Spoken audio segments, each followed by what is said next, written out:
Henry VIII, William Shakespeare, Act 1, Prologue. I come no more to make you laugh, things now that bear a weighty and a serious brow, sad, high, and working, full of state and woe. Such noble scenes as draw the eye to flow, we now present. Those that can pity, hear, may, if they think it well, let fall a tear. The subject will deserve it. Such as give their money out of hope they may believe, may here find truth too. Those that come to see only a show or two, and so agree, the play may pass, if they be still unwilling. I'll undertake may see away their shilling, richly in 2 short hours. Only they, that come to hear a merry bawdy play, a noise of targets, or to see a fellow, in a long motley coat guarded with yellow, will be deceived, for, gentle hearers, know, to rank our chosen truth with such a show, as fool-and fight is, beside forfeiting our own brains, and the opinion that we bring, to make that only true we now intend, will leave us never an understanding friend. Therefore, for goodness sake, and as you are known, the first and happiest hearers of the town, be sad, as we would make ye, think ye see the very persons of our noble story, as they were living, think you see them great, and followed with a general throng and sweat, of 1,000 friends, then in a moment, see, how soon this mightiness meets misery. And, if you can be merry then, I'll say, a man may weep upon his wedding day. Scene I. London. An antechamber in the palace, enter Norfolk at one door, at the other, Buckingham and Abergavenny. Buckingham, good morrow, and well met. How have ye done, since last we saw in France? Norfolk, I thank your grace. Healthful, and ever since a fresh admirer, of what I saw there. Buckingham, an untimely ague, stayed me a prisoner in my chamber when, those sons of glory, those 2 lights of men, met in the vale of Andron. Norfolk, twixt Gaines and Ard.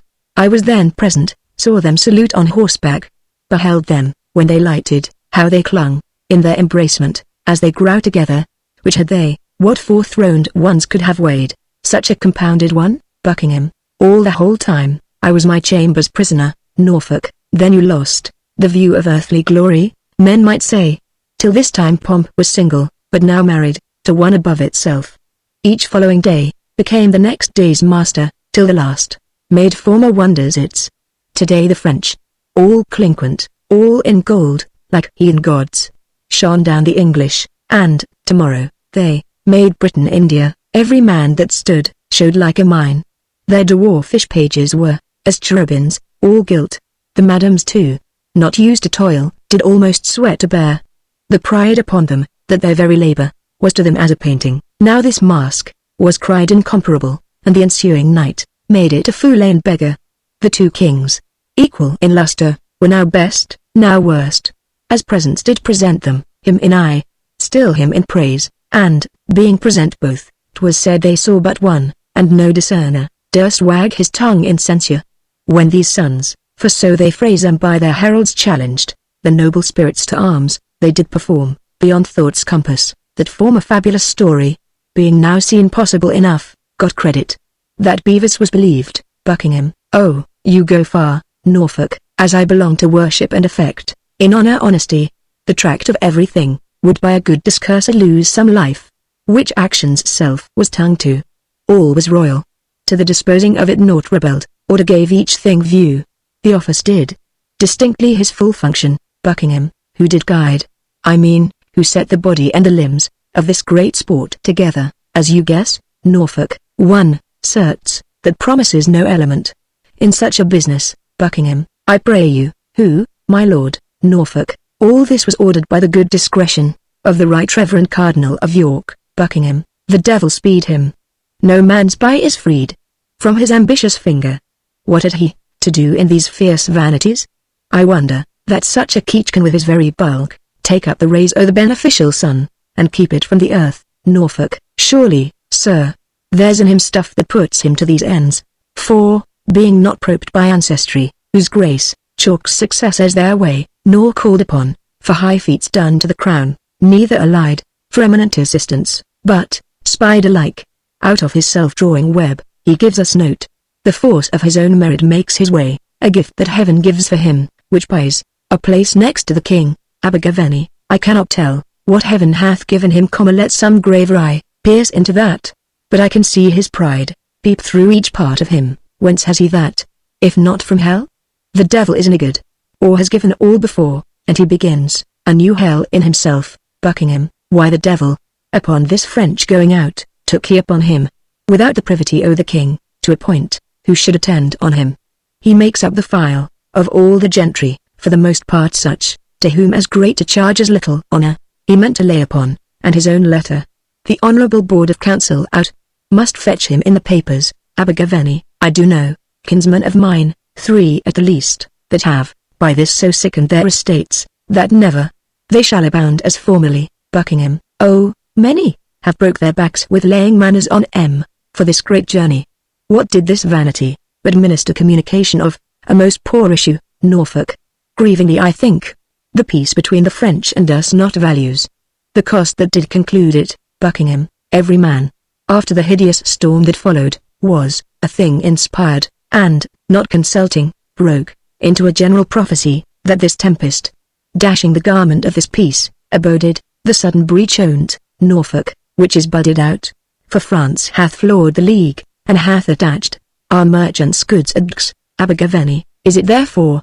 The ambassador is silenced. Norfolk, marry, is't, Abergavenny, a proper title of a peace, and purchased at a superfluous rate. Buckingham, why, all this business, our reverend cardinal carried. Norfolk, like it your grace. The state takes notice of the private difference betwixt you and the cardinal. I advise you, and take it from a heart that wishes towards you honor and plenteous safety, that you read the cardinal's malice and his potency together, to consider further that what is high hatred would affect once not a minister in his power. You know his nature, that he's revengeful, and I know his sword hath a sharp edge. It's long and, t may be said, it reaches far, and where 'twill not extend, thither he darts it. Bosom up my counsel, you'll find it wholesome. Lo, where comes that rock, that I advise your shunning? Enter Cardinal Wolsey, the purse borne before him, certain of the guard, and 2 secretaries with papers.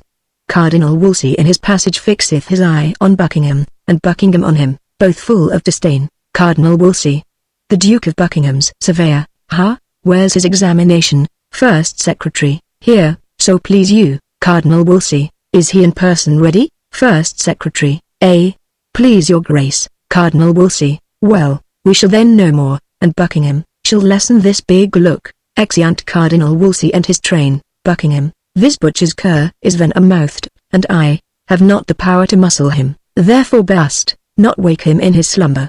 A beggar's book outworths a noble's blood. Norfolk, what, are you chafed? Ask God for temperance, that's the appliance only which your disease requires. Buckingham, I read in's looks matter against me, and his eye reviled me as his abject object. At this instant he bores me with some trick. He's gone to the king.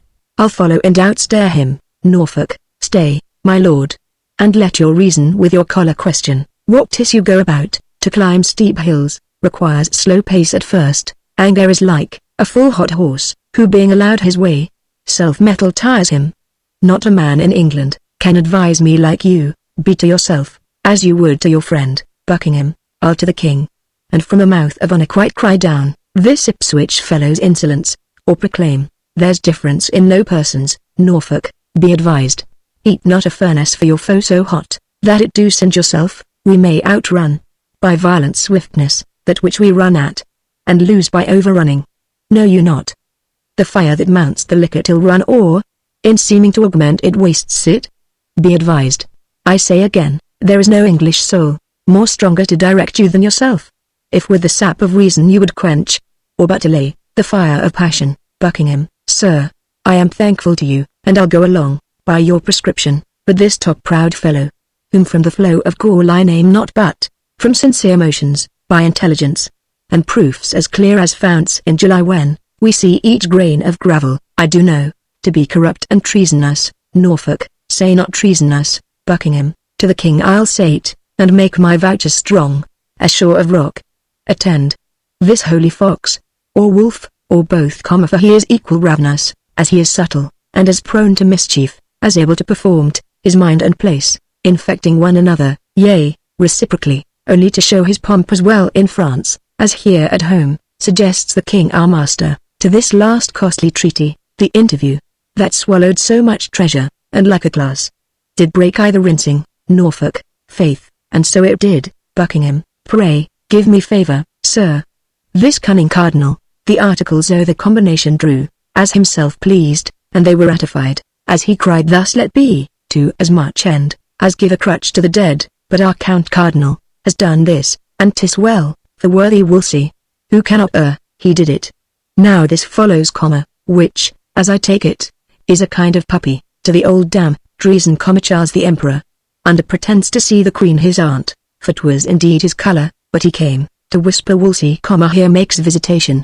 His fears were, that the interview betwixt England and France might, through their amity, breed him some prejudice, for from this league, peeped harms that menaced him, he privily deals with our cardinal, and, as I trow, which I do well, for I am sure the Emperor, paid ere he promised, whereby his suit was granted, ere it was asked, but when the way was made, and paved with gold, the Emperor thus desired, that he would please to alter the king's course, and break the foresaid peace.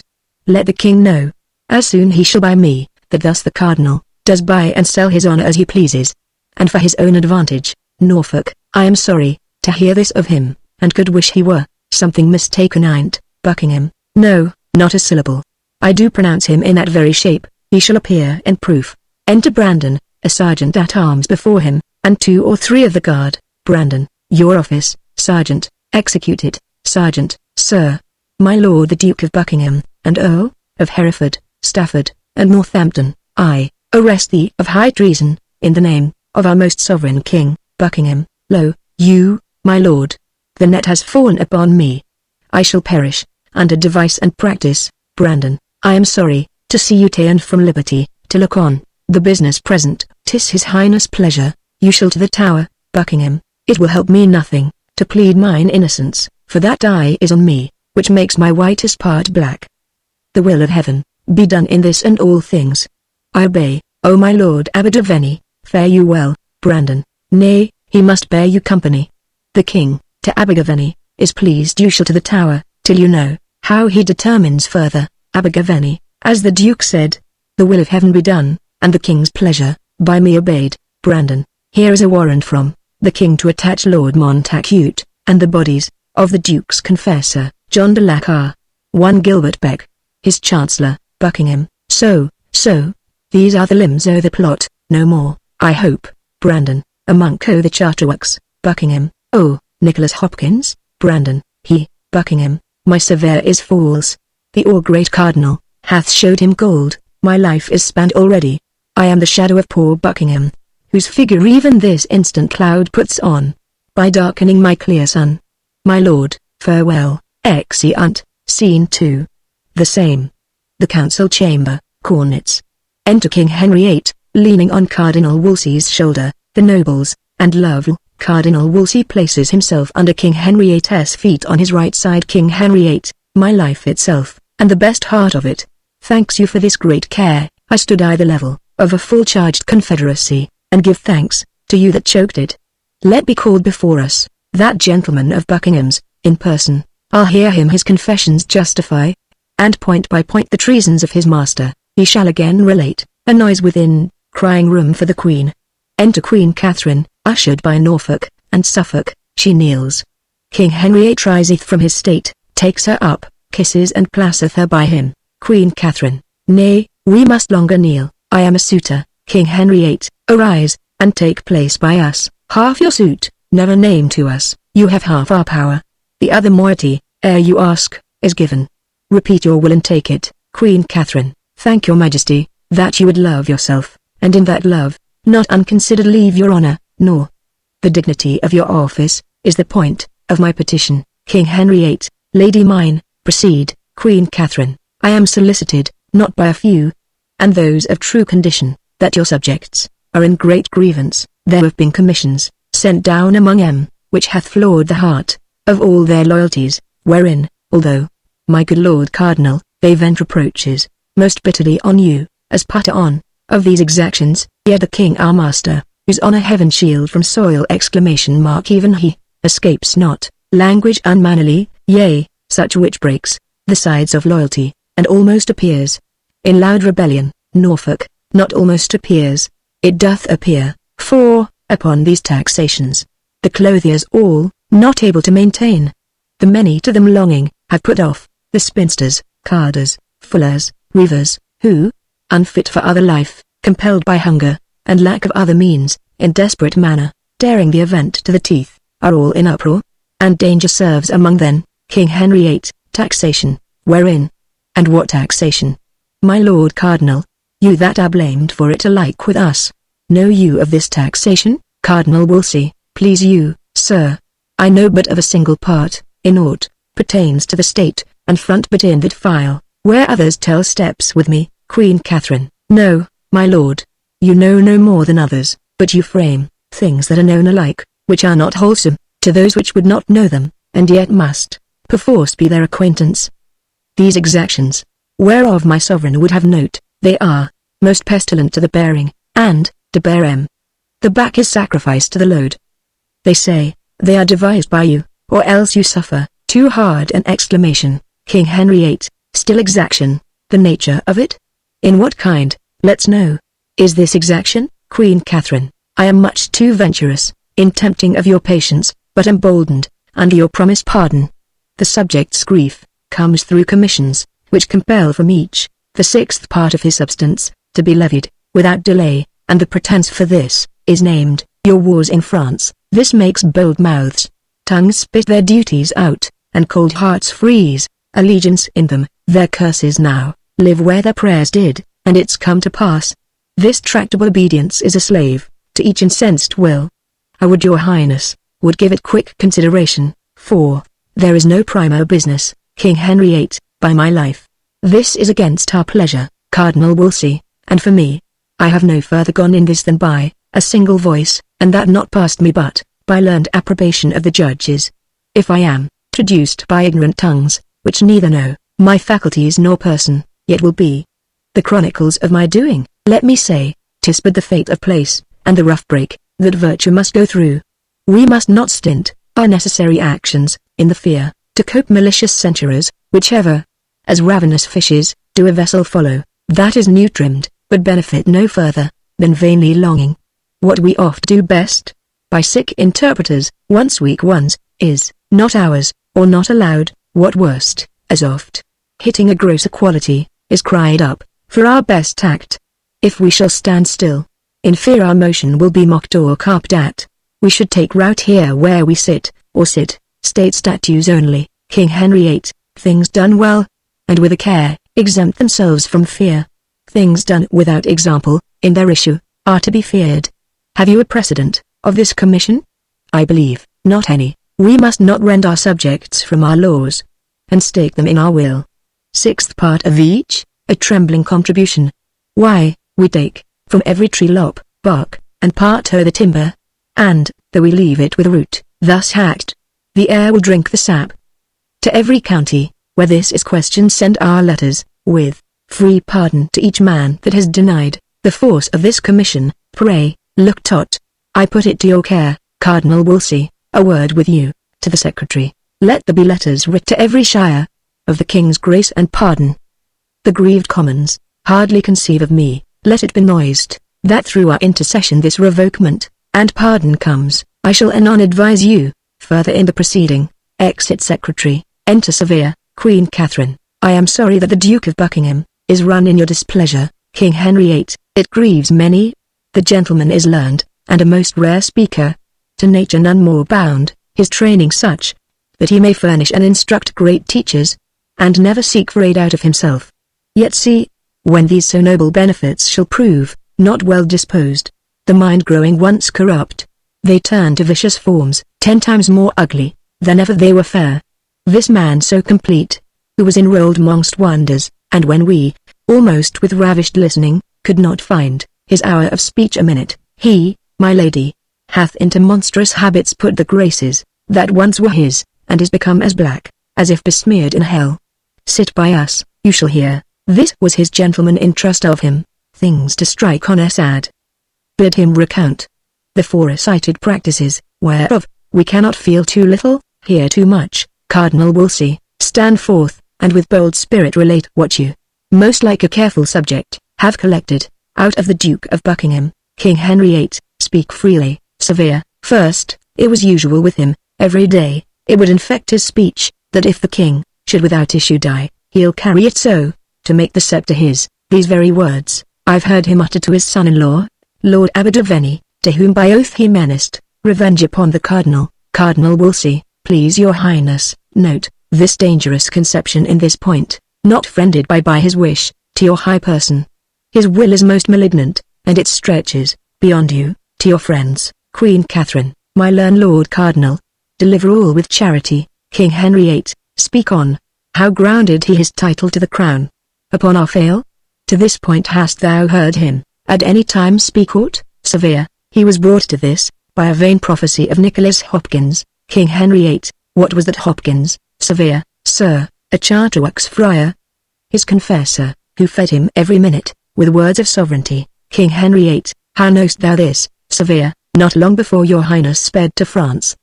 The Duke being at the Rose, within the parish, St. Lawrence Pulteney, did of me demand, what was the speech among the Londoners, concerning the French journey. I replied, men feared the French would prove perfidious, to the king's danger.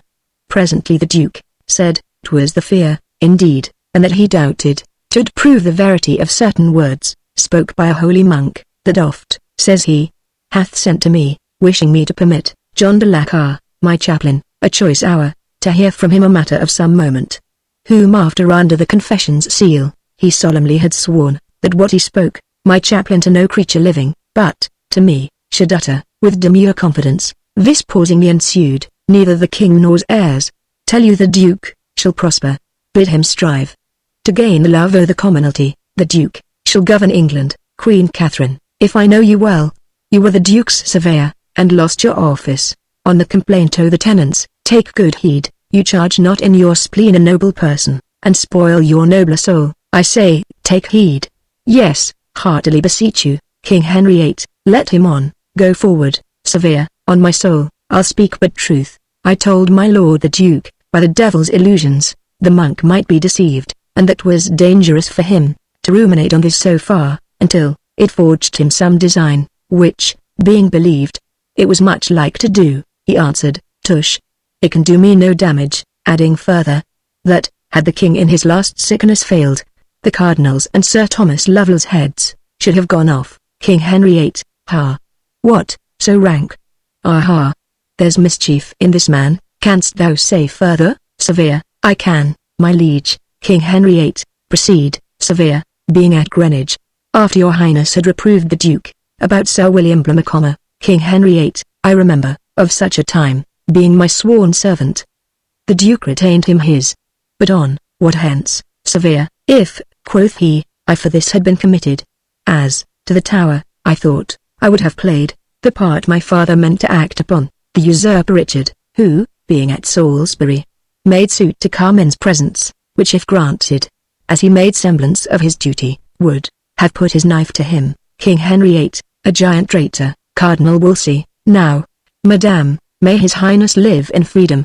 And this man out of prison? Queen Catherine, God mend all. King Henry VIII, there's something more would out of thee. What say'st? Severe, after the Duke his father, with a knife, he stretched him, and, with one hand on his dagger, another spread on's breast, mounting his eyes, he did discharge a horrible oath, whose tenor was, were he evil used, he would outgo his further by as much as a performance.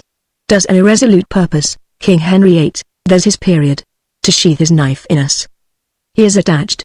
Call him to present trial, if he may, find mercy in the law, 'tis his. If none, let him not seek tea of us, by day and night. He's traitor to the height. Exeunt. Scene 3. An antechamber in the palace. Enter Chamberlain and Sans Chamberlain. Is't possible the spells of France should juggle men into such strange mysteries? Sans, new customs, though they be never so ridiculous. Nay, let him be unmanly, yet are followed. Chamberlain, as far as I see, all the good our English have got by the late voyage is but merely a fit or two o' the face, but they are shrewd ones, for when they hold you would swear directly, their very noses had been counsellors, to Pepin or Cloth Arius. They keep state so. Sans, they have all new legs, and lame ones. One would take it, that never saw pace before, the spavin, or spring all trained among Chamberlain, death. My lord, their clothes are after such a pagan cut too, that, sure, they've worn out Christendom. Enter Lovell. How now, what news, Sir Thomas Lovell? Lovell, faith, my lord. I hear of none, but the new proclamation, that's clapped upon the court gate. Chamberlain, what is't for, Lovell? The reformation of our travelled gallants. That fill the court with quarrels, talk, and tailors. Chamberlain, I'm glad 'tis there. Now I would pray our messieurs, to think an English courtier may be wise, and never see the Louvre. Lovell, they must either, for so run the conditions, leave those remnants, a fool and feather that they got in France, with all their honourable point of ignorance, pertaining thereunto, as fights and fireworks, abusing better men than they can be, out of a foreign wisdom, renouncing clean, the faith they have in tennis, and tall stockings, short blistered breeches, and those types of travel, and understand again like honest men, or pag to their old playfellows. There, I take it, they may, come privilegio, wear away the lag end of their lewdness and be laughed at. Sans, 'tis time to give 'em physic, their diseases are grown so catching. Chamberlain, what a loss our ladies will have of these trim vanities. Lovell, marry, there will be woe indeed. Lords, the sly Horsens, have got a speeding trick to lay down ladies, a French song and a fiddle has no fellow. Sans, the devil fiddle 'em. I am glad they are going, for, sure, there's no converting of 'em, now. An honest country lord, as I am, beaten, a long time out of play, may bring his plain song, and have an hour of hearing, and, by a lady, held current music too. Chamberlain, well said, Lord Sans. Your colt's tooth is not cast yet. Sans, no, my lord, nor shall not, while I have a stump. Chamberlain, Sir Thomas, whither were you a-going? Lovell, to the Cardinal's. Your lordship is a guest too. Chamberlain, oh, 'tis true. This night he makes a supper, and a great one. To many lords and ladies, there will be, the beauty of this kingdom, I'll assure you. Lovell, that churchman bears a bounteous mind indeed. A hand as fruitful as the land that feeds us. His dews fall everywhere. Chamberlain, no doubt he's noble. He had a black mouth that said other of him. Sans, he may, my lord, as wherewithal, in him, sparing would show a worse sin than ill doctrine. Men of his way should be most liberal. They are set here for examples. Chamberlain, true, they are so, but few now give so great ones. My barge stays, your lordship shall along.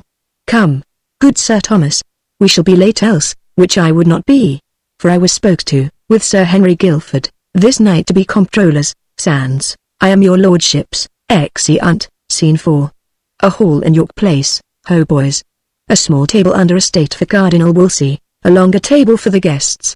Then enter Anne and divers other ladies and gentlemen as guests. At one door, at another door, enter Guilford. Guilford, ladies, a general welcome from his grace, salutes ye all, this night he dedicates, to fair content and you, none here, he hopes, in all this noble bevy, has brought with her, one care abroad, he would have all as merry, as, first, good company, good wine, good welcome, can make good people.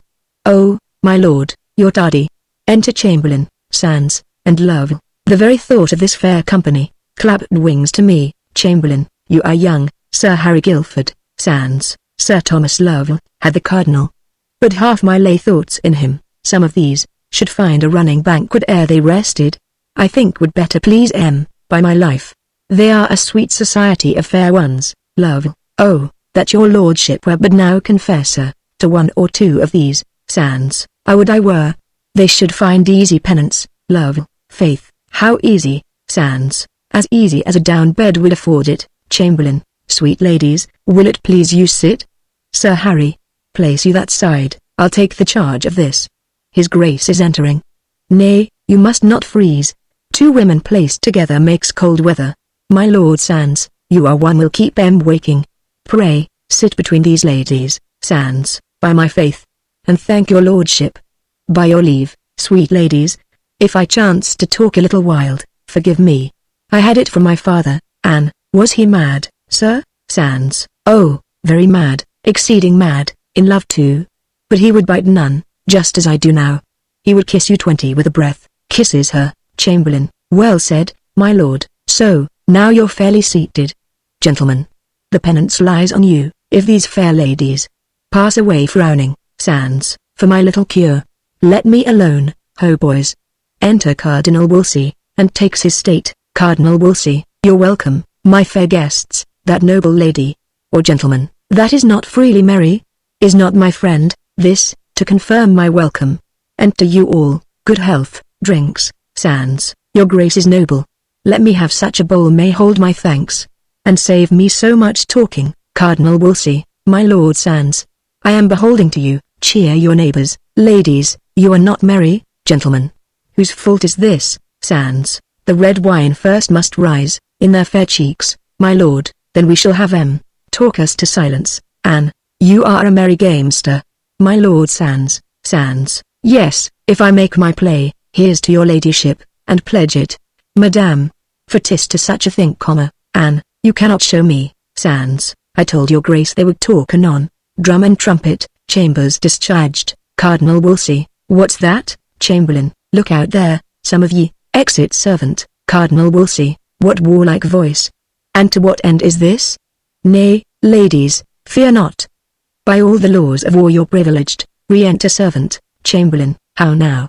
What is't, servant? A noble troop of strangers, for so they seem. They've left their barge and landed, and hither make, as great ambassadors, from foreign princes. Cardinal Wolsey, good Lord Chamberlain, go, give welcome, you can speak the French tongue. And, pray, receive nobly, and conduct into our presence, where this heaven of beauty, shall shine at full upon them. Some attend him. Exit Chamberlain, attended. All rise, and tables removed. You have now a broken banquet, but we'll mend it. A good digestion to you all, and once more, I shower a welcome on ye. Welcome all, ho boys. Enter King Henry VIII and others, as muskers, habited like shepherds, ushered by the Chamberlain. They pass directly before Cardinal Wolsey, and gracefully salute him, a noble company. What are their pleasures, Chamberlain, because they speak no English? Thus they prayed, to tell your grace, that, having heard by fame, of this so noble and so fair assembly, this night to meet here, they could do no less, out of the great respect they bear to beauty, but leave their flocks, and, under your fair conduct, crave leave to view these ladies and entreat, an hour of revels with Cardinal Wolsey, say, Lord Chamberlain. They have done my poor house grace, for which I pay 1,000 thanks, and pray take their pleasures. They choose ladies for the dance. King Henry VIII chooses Anne. King Henry VIII, the fairest hand I ever touched. O beauty! Till now I never knew thee. Music. Dance. Cardinal Wolsey, my lord, Chamberlain, your grace. Cardinal Wolsey, pray, tell thus much from me. There should be one amongst by his person, more worthy this place than myself, to whom, if I but knew him, with my love and duty, I would surrender it. Chamberlain, I will, my lord, whispers the muskers. Cardinal Wolsey, what say they? Chamberlain, such a one, they all confess. There is indeed, which they would have your grace, find out, and he will take it. Cardinal Wolsey, let me see, then, by all your good leaves, gentlemen, here I'll make my royal choice. King Henry VIII, ye have found him. Cardinal, unmasking, you hold a fair assembly. You do well, lord. You're a churchman, or, I'll tell you, Cardinal, I should judge now unhappily. Cardinal Wolsey, I am glad, your grace is grown so pleasant. King Henry VIII, my lord Chamberlain, prithee, come hither. What fair lady's that? Chamberlain, and please your grace, Sir Thomas Bullen's daughter, the Viscount Rochford, one of her highness women. King Henry VIII, by heaven, she is a dainty one. Sweetheart, I were unmannerly, to take you out, and not to kiss you. A health, gentlemen, let it go round. Cardinal Wolsey, Sir Thomas love, is the banquet ready? I the privy chamber, love? Yes, my lord. Cardinal Wolsey, your grace, I fear, with dancing is a little heated. King Henry VIII, I fear, too much. Cardinal Wolsey, there's fresh air, my lord. In the next chamber. King Henry VIII, lead in your ladies, every one. Sweet partner, I must not yet forsake you. Let's be merry. Good my lord Cardinal, I have half a dozen healths, to drink to these fair ladies, and a measure, to lead once again, and then let's dream, who is best in favor. Let the music knock it. Exeunt with trumpets. Act 2, Scene I. Westminster. A street. Enter two gentlemen. Meeting. First gentleman, whither away so fast? Second gentleman, oh, God save ye, even to the hall, to hear what shall become of the great Duke of Buckingham. First gentleman, I'll save you that labour, sir. All's now done, but the ceremony of bringing back the prisoner. Second gentleman, were you there? First gentleman, yes, indeed, was I. Second gentleman, pray, Speak what has happened. First gentleman, you may guess quickly what. Second gentleman, is he found guilty? First gentleman, yes, truly is he, and condemned upward. Second gentleman, I am sorry for it. First gentleman, so are a number more. Second gentleman, but, pray, how passed it? First gentleman, I'll tell you in a little. The great Duke came to the bar, where to his accusations. He pleaded still not guilty and alleged many sharp reasons to defeat the law. The king's attorney on the contrary, urged on the examinations, proofs, confessions, of divers witnesses, which the Duke desired, to have brought viva voce to his face, at which appeared against him his surveyor, Sir Gilbert Beck his chancellor, and John Carr, confessor to him, with that devil monk, Hopkins, that made this mischief. Second gentleman, that was he, that fed him with his prophecies. First gentleman, the same. All these accused him strongly, which he fain would have flung from him, but, indeed, he could not. And so his peers, upon this evidence, have found him guilty of high treason. Much he spoke, and learnedly, for life, but all was either pitied in him or forgotten. Second gentleman, after all this, how did he bear himself? First gentleman, when he was brought again to the bar, to hear his knell rung out, his judgment, he was stirred with such an agony, he sweat extremely, and something spoke in choler, ill, and hasty. But he fell to himself again, and sweetly, in all the rest showed a most noble patience. Second gentleman, I do not think he fears death. First gentleman, sure, he does not. He never was so womanish, the cause, he may a little grieve at. Second gentleman, certainly, the cardinal is the end of this. First gentleman, 'tis likely. By all conjectures, first, Kildare's attainder, then deputy of Ireland, who removed, Earl Surrey was sent thither, and in haste too, lest he should help his father. Second gentleman, that trick of state, was a deep envious one. First gentleman, at his return, no doubt he will requite it.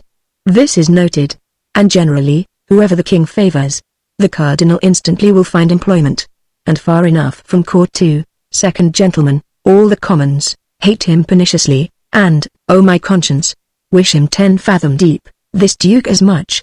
They love and dote on, call him bounteous Buckingham, the mirror of all courtesy. First gentleman, stay there, sir, and see the noble ruined man you speak of. Enter Buckingham from his arraignment, tipstaves before him, the axe with the edge towards him, halberds on each side, accompanied with lovely Vaux, sands, and common people. Second gentleman, let's stand close, and behold him. Buckingham, all good people, you that thus far have come to pity me, hear what I say, and then go home and lose me. I have this day received a traitor's judgment, and by that name must die, yet, heaven bear witness, and if I have a sea sense, let it sink me, even as the axe falls, if I be not faithful. The law I bear no malice for my death.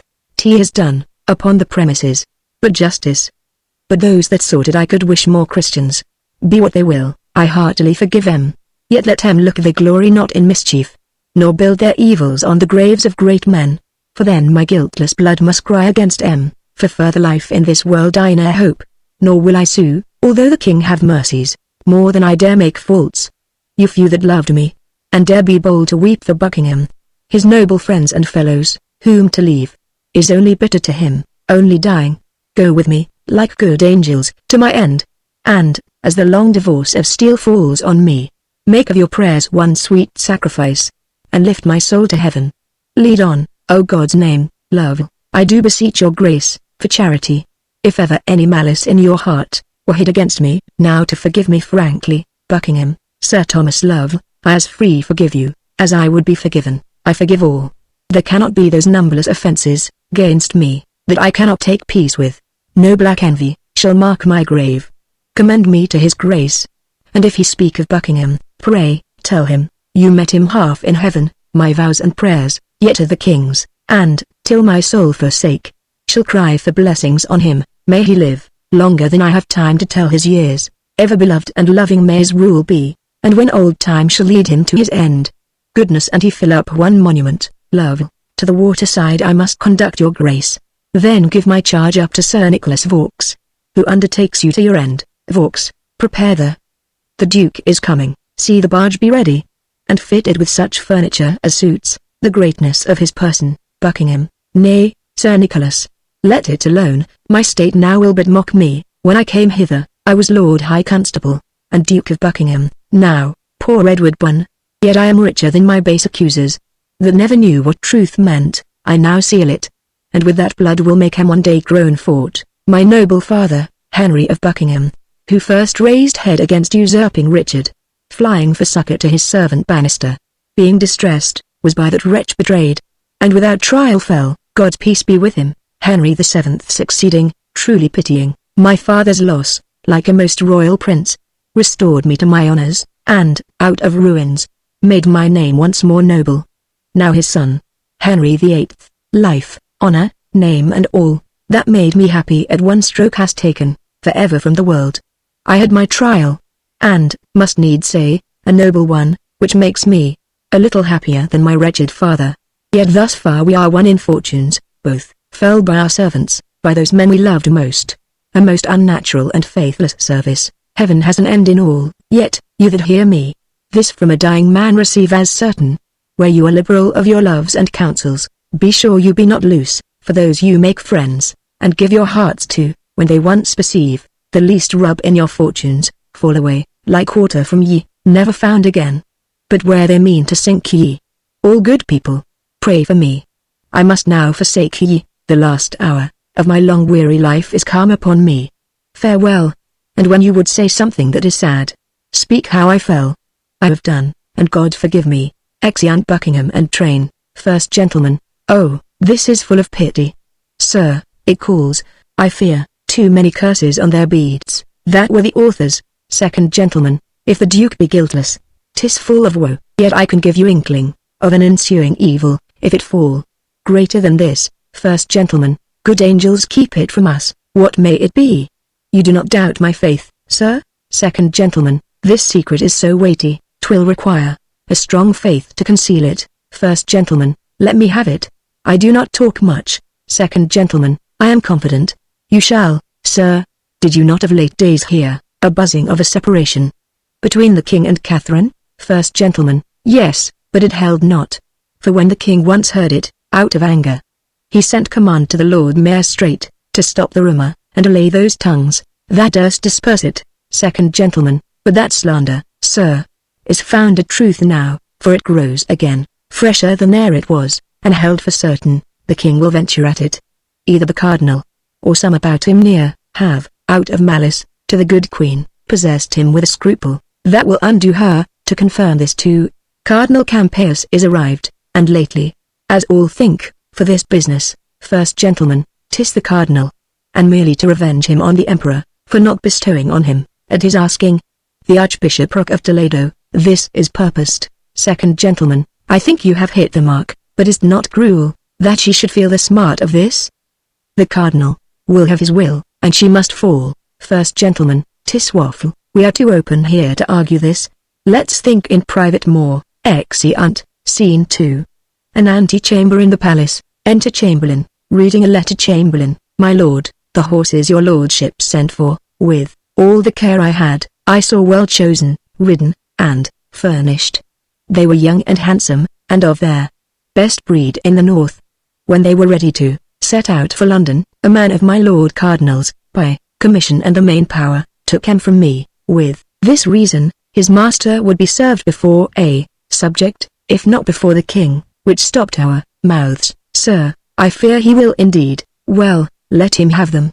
He will have all, I think. Enter, to Chamberlain, Norfolk and Suffolk. Norfolk. Well met, my Lord Chamberlain. Chamberlain. Good day to both your graces. Suffolk. How is the King employed? Chamberlain. I left him private, full of sad thoughts and troubles. Norfolk. What's the cause? Chamberlain. It seems the marriage with his brother's wife has crept too near his conscience. Suffolk. No, his conscience has crept too near another lady. Norfolk. 'Tis so. This is the Cardinal's doing, the King Cardinal. That blind priest, like the eldest son of fortune, turns what he list. The King will know him one day. Suffolk. Pray God he do. He'll never know himself else. Norfolk. How holily he works in all his business, and with what zeal. For, now he has cracked the league between us and the Emperor, the Queen's great nephew. He dives into the King's soul, and the scatters, dangers, doubts, wringing of the conscience, fears, and despairs, and all these for his marriage. and out of all these to restore the king. He counsels a divorce, a loss of her, that, like a jewel, has hung 20 years, about his neck, yet never lost her luster. Of her that loves him with that excellence, that angels love good men with, even of her, that, when the greatest stroke of fortune falls, will bless the king, and is not this course pious, Chamberlain? Heaven keep me from such counsel. 'Tis most true. These news are everywhere, every tongue speaks and every true heart weeps for't. All that dare look into these affairs see this main end. The French king's sister. Heaven will one day open the king's eyes, that so long have slept upon this bold bad man, Suffolk, and free us from his slavery. Norfolk, we had need pray, and heartily, for our deliverance. Or this imperious man will work us all, from princes into pages, all men's honours, lie like one lump before him, to be fashioned, into what pitch he please. Suffolk, for me, my lords, I love him not, nor fear him, there's my creed. As I am made without him, so I'll stand. If the king please, his curses and his blessings, touch me alike, their breath I not believe in. I knew him, and I know him, so I leave him, to him that made him proud.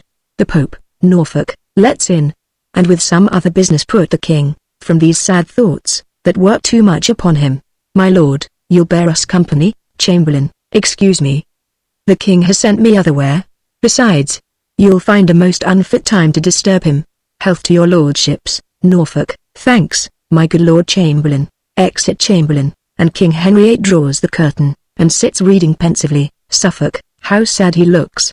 Sure, he is much afflicted. King Henry VIII, who's there? Huh? Norfolk, pray God he be not angry. King Henry VIII, who's there, I say? How dare you thrust yourselves into my private meditations? Who am I? Huh? Norfolk, a gracious king that pardons all offences, malice ne'er meant. Our breach of duty this way is business of a state, in which we come to know your royal pleasure. King Henry VIII, ye are too bold. Go to, I'll make ye know your times of business. Is this an hour for temporal affairs? Huh? Enter Cardinal Wolsey and Cardinal Campeius, with a commission. Who's there? My good Lord Cardinal. Oh my Wolsey, the quiet of my wounded conscience. Thou art a cure fit for a king. To Cardinal Campeius, you're welcome. Most learned reverend sir, into our kingdom. Use us and it. To Cardinal Wolsey, my good lord, have great care, I be not found a talker. Cardinal Wolsey, sir, you cannot, I would your grace would give us but an hour of private conference. King Henry VIII, to Norfolk and Suffolk, we are busy. Go. Norfolk, aside to Suffolk, this priest has no pride in him. Suffolk, aside to Norfolk, not to speak of. I would not be so sick though for his place. But this cannot continue. Norfolk, aside to Suffolk, if it do, I'll venture one have at him. Suffolk, aside to Norfolk, I another. Exeunt Norfolk and Suffolk. Cardinal Wolsey, your grace has given a precedent of wisdom, above all princes, in committing freely your scruple to the voice of Christendom. Who can be angry now? What envy reach you? The Spaniard, tied blood and favour to her, must now confess, if they have any goodness, the trial just and noble. All the clerks, I mean the learned ones, in Christian kingdoms, have their free voices. Rome, the nurse of judgment, invited by your noble self, hath sent one general tongue unto us, this good man, this just and learned priest, Cardinal Campeius, whom once more I present unto your highness, King Henry VIII, and once more in mine arms I bid him welcome, and thank the holy conclave for their loves. They have sent me such a man I would have wished for. Cardinal Campeius, your grace must needs deserve all strangers' loves. You are so noble. To your highness' hand, I tender my commission, by whose virtue the court of Rome commanding, you, my lord, Cardinal of York, are joined with me their servant, in the impartial judging of this business. King Henry VIII, two equal men. The Queen shall be acquainted, forthwith for what you come. Where's Gardiner? Cardinal Wolsey, I know your majesty has always loved her, so dear in heart, not to deny her that, a woman of less place might ask by law. Scholars allowed freely to argue for her. King Henry VIII, and the best she shall have, and my favour, to him that does best, God forbid else. Cardinal, prithee, call Gardiner to me, my new secretary. I find him a fit fellow. Exit Cardinal Wolsey, re-enter Cardinal Wolsey, with Gardiner. Cardinal Wolsey, aside to Gardiner, give me your hand, much joy and favour to you. You are the king's now. Gardiner, aside to Cardinal Wolsey, but to be commanded, for ever by your grace, whose hand has raised me, King Henry VIII, come hither. Gardiner, walks and whispers, Cardinal Campeius, my Lord of York, was not one Dr. Pace, in this man's place before him? Cardinal Wolsey, yes, he was. Cardinal Campeius, was he not held a learned man? Cardinal Wolsey, yes, surely. Cardinal Campeius, believe me, there's an ill opinion spread then, even of yourself, Lord Cardinal. Cardinal Wolsey, how? Of me? Cardinal Campeius. They will not stick to say you envied him. And fearing he would rise, he was so virtuous, kept him a foreign man still, which so grieved him, that he ran mad and died. Cardinal Wolsey, heaven's peace be with him. That's Christian care enough, for living murmurers, there's places of rebuke. He was a fool, for he would needs be virtuous, that good fellow. If I command him, follows my appointment, I will have none so near else. Learn this, brother. We live not to be gripped by meaner persons. King Henry VIII. Deliver this with modesty to the Queen. Exit Gardiner. The most convenient place that I can think of, for such receipt of learning is Blackfriars. Thee shall meet about this weighty business, my Wolsey, see it furnished. Oh, my lord, would it not grieve an able man to leave, so sweet a bedfellow? But, conscience, oh, 'tis a tender place, and I must leave her. Exeunt. Scene 3. An antechamber of the Queen's apartments. Enter Anne and an old lady. Anne, not for that neither, here's the pang that pinches. His Highness having lived so long with her, and she, so good a lady that no tongue could ever pronounce dishonor of her, by my life. She never knew harm doing. Oh, now, after so many courses of the sun enthroned, still growing in a majesty and pomp, the which, to leave 1,000-fold more bitter than, 'tis sweet at first to acquire commo after this process, to give her the avaunt. It is a pity, would move a monster. Old lady, hearts of most hard temper, melt and lament for her. Anne, oh, God's will. Much better, she ne'er had known pomp, thought to be temporal. Yet, if that quarrel, fortune, do divorce it from the bearer, 'tis a sufferance banging, as soul and body's severing. Old lady, alas, poor lady, she's a stranger now again. Anne, so much the more, must pity drop upon her. Verily, I swear, 'tis better to be lowly born, and range with humble livers in content, than to be perked up in a glistering grief, and wear a golden sorrow. Old lady, our content, is our best having. Anne, by my troth and maidenhead, I would not be a queen. Old lady, beshrew me, I would, and venture maidenhead fought, and so would you, for all this spice of your hypocrisy.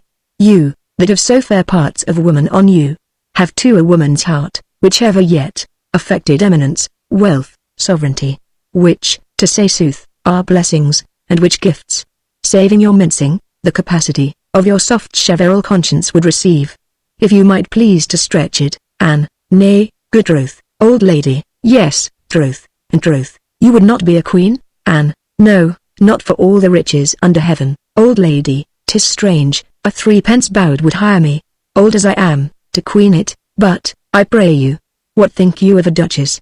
Have you limbs, to bear that load of title? Anne, no, in truth. Old lady, then you are weakly made. Pluck off a little.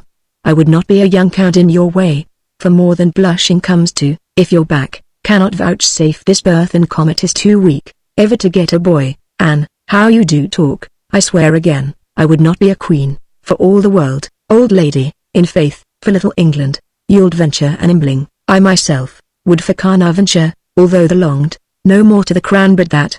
Lo, who comes here? Enter Chamberlain. Chamberlain, good morrow, ladies. What red worth to know, the secret of your conference? Anne, my good lord, not your demand, it values not your asking. Our mistress sorrows we were pitying. Chamberlain, it was a gentle business, and becoming, the action of good women. There is hope, all will be well. Anne, now, I pray God, amen. Chamberlain, you bear a gentle mind, and heavenly blessings, follow such creatures, that you may, fair lady, perceive I speak sincerely, and high notes, ta'en of your many virtues. The King's Majesty commends his good opinion of you, and does purpose honor to you no less flowing, than Marchioness of Pembroke, to which title, £1,000 a year, annual support. Out of his grace he adds, Anne, I do not know, what kind of my obedience I should tender. More than my all is nothing, nor my prayers, and not words duly hallowed, nor my wishes, more worth than empty vanities, yet prayers and wishes, are all I can return. Beseech your lordship, vouchsafe to speak my thanks and my obedience, as from a blushing handmaid, to his highness, whose health and royalty I pray for, chamberlain, lady. I shall not fail to approve the fair conceit, the king hath of you. Aside, I have perused her well. Beauty and honor in her are so mingled, that they have caught the king, and who knows yet. But from this lady may proceed a gem, to lighten all this isle.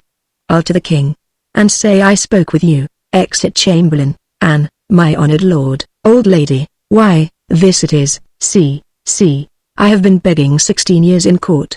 Am yet a courtier beggarly, nor could come pat betwixt too early and too late, for any suit of pounds, and you, O fate, a very fresh fish here. Fie upon this compelled fortune! Have your mouth filled up, before you open it. Anne, this is strange to me. Old lady, how tastes it? Is it bitter? 40 pence, number. There was a lady once, 'tis an old story. That would not be a queen, that would she not? For all the mud in Egypt, have you heard it? Anne, come, you are pleasant, old lady, with your theme. I could, mount the lark. The Marchioness of Pembroke, £1,000 a year for pure respect, no other obligation. By my life, that promises mo thousands, on his train, is longer than his foreskirt.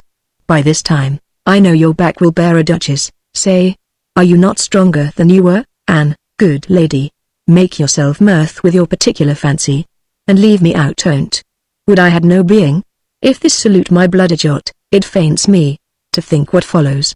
The queen is comfortless, and we forgetful, in our long absence. Pray, do not deliver what here you've heard to her. Old lady, what do you think me? Exeunt. Scene 4. A hall in Blackfriars, trumpets, senate, and cornets.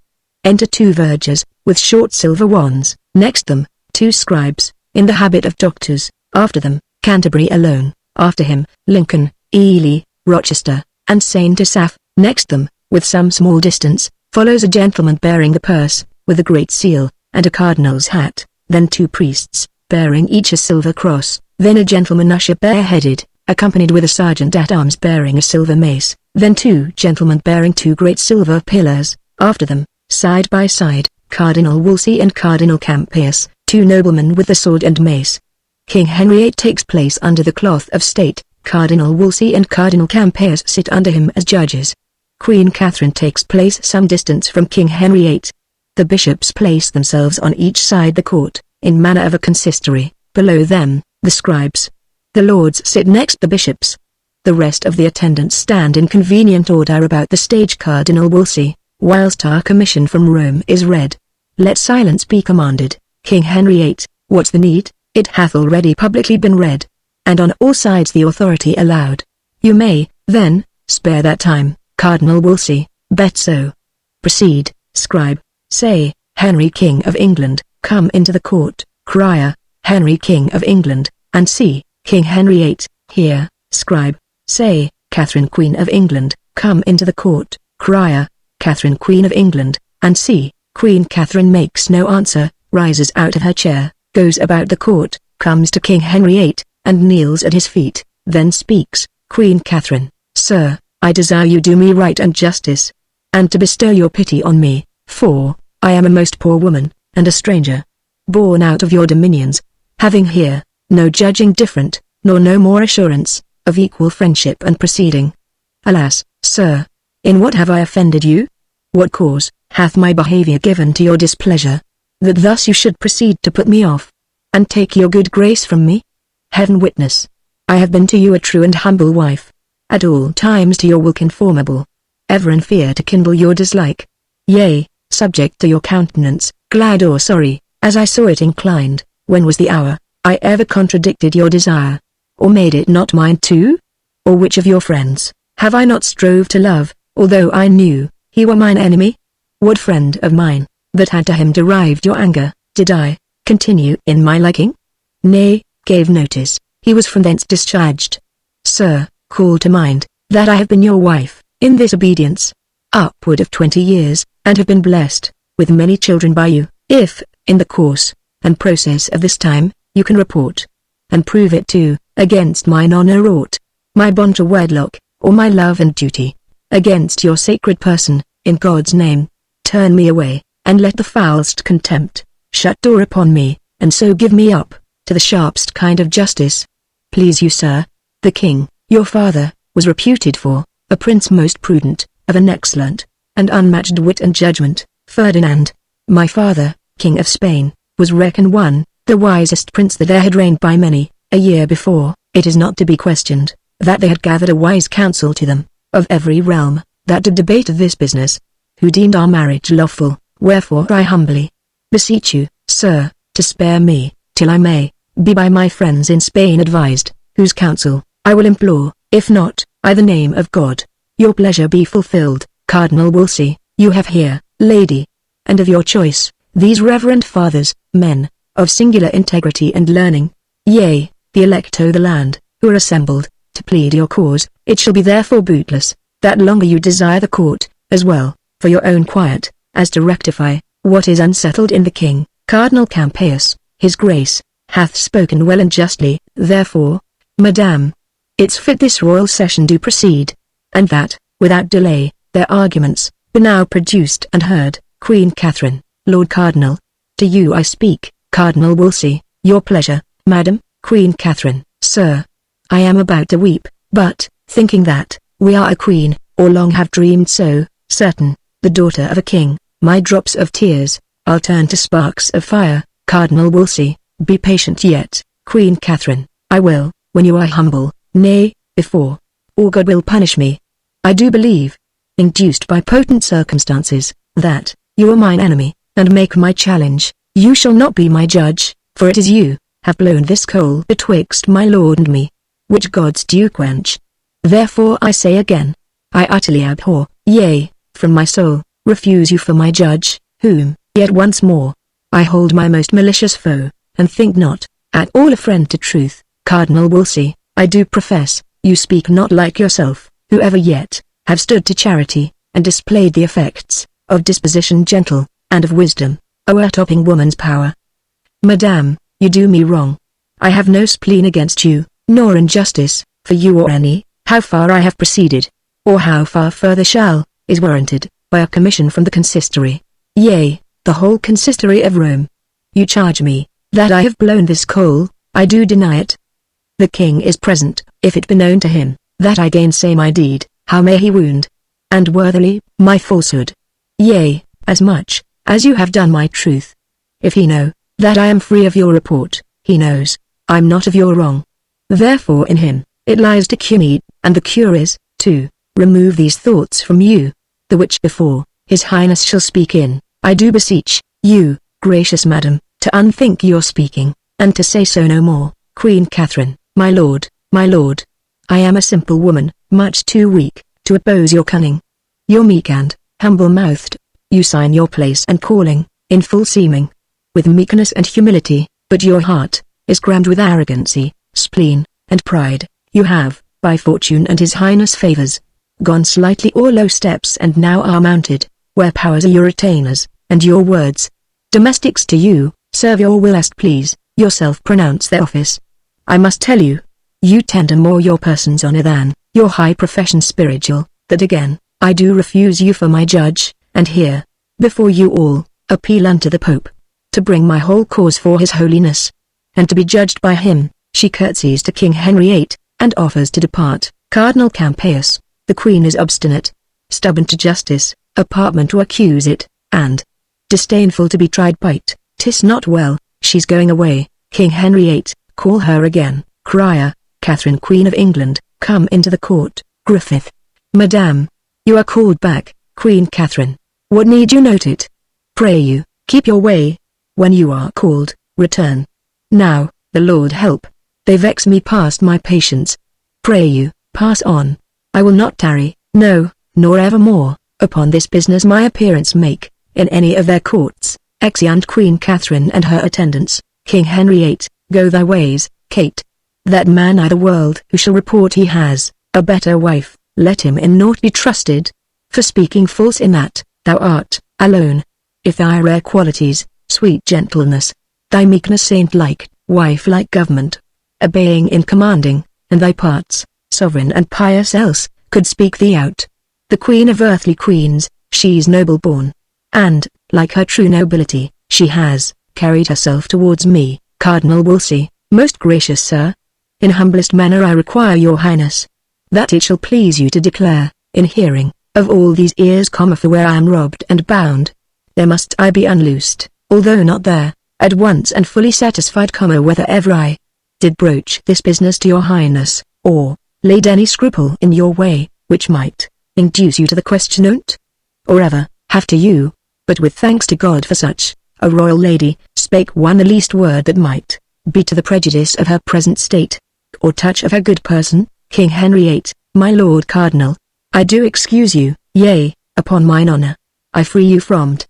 You are not to be taught, that you have many enemies, that know not why they are so, but, like to village curs, bark when their fellows do. By some of these, the Queen is put in anger. You're excused.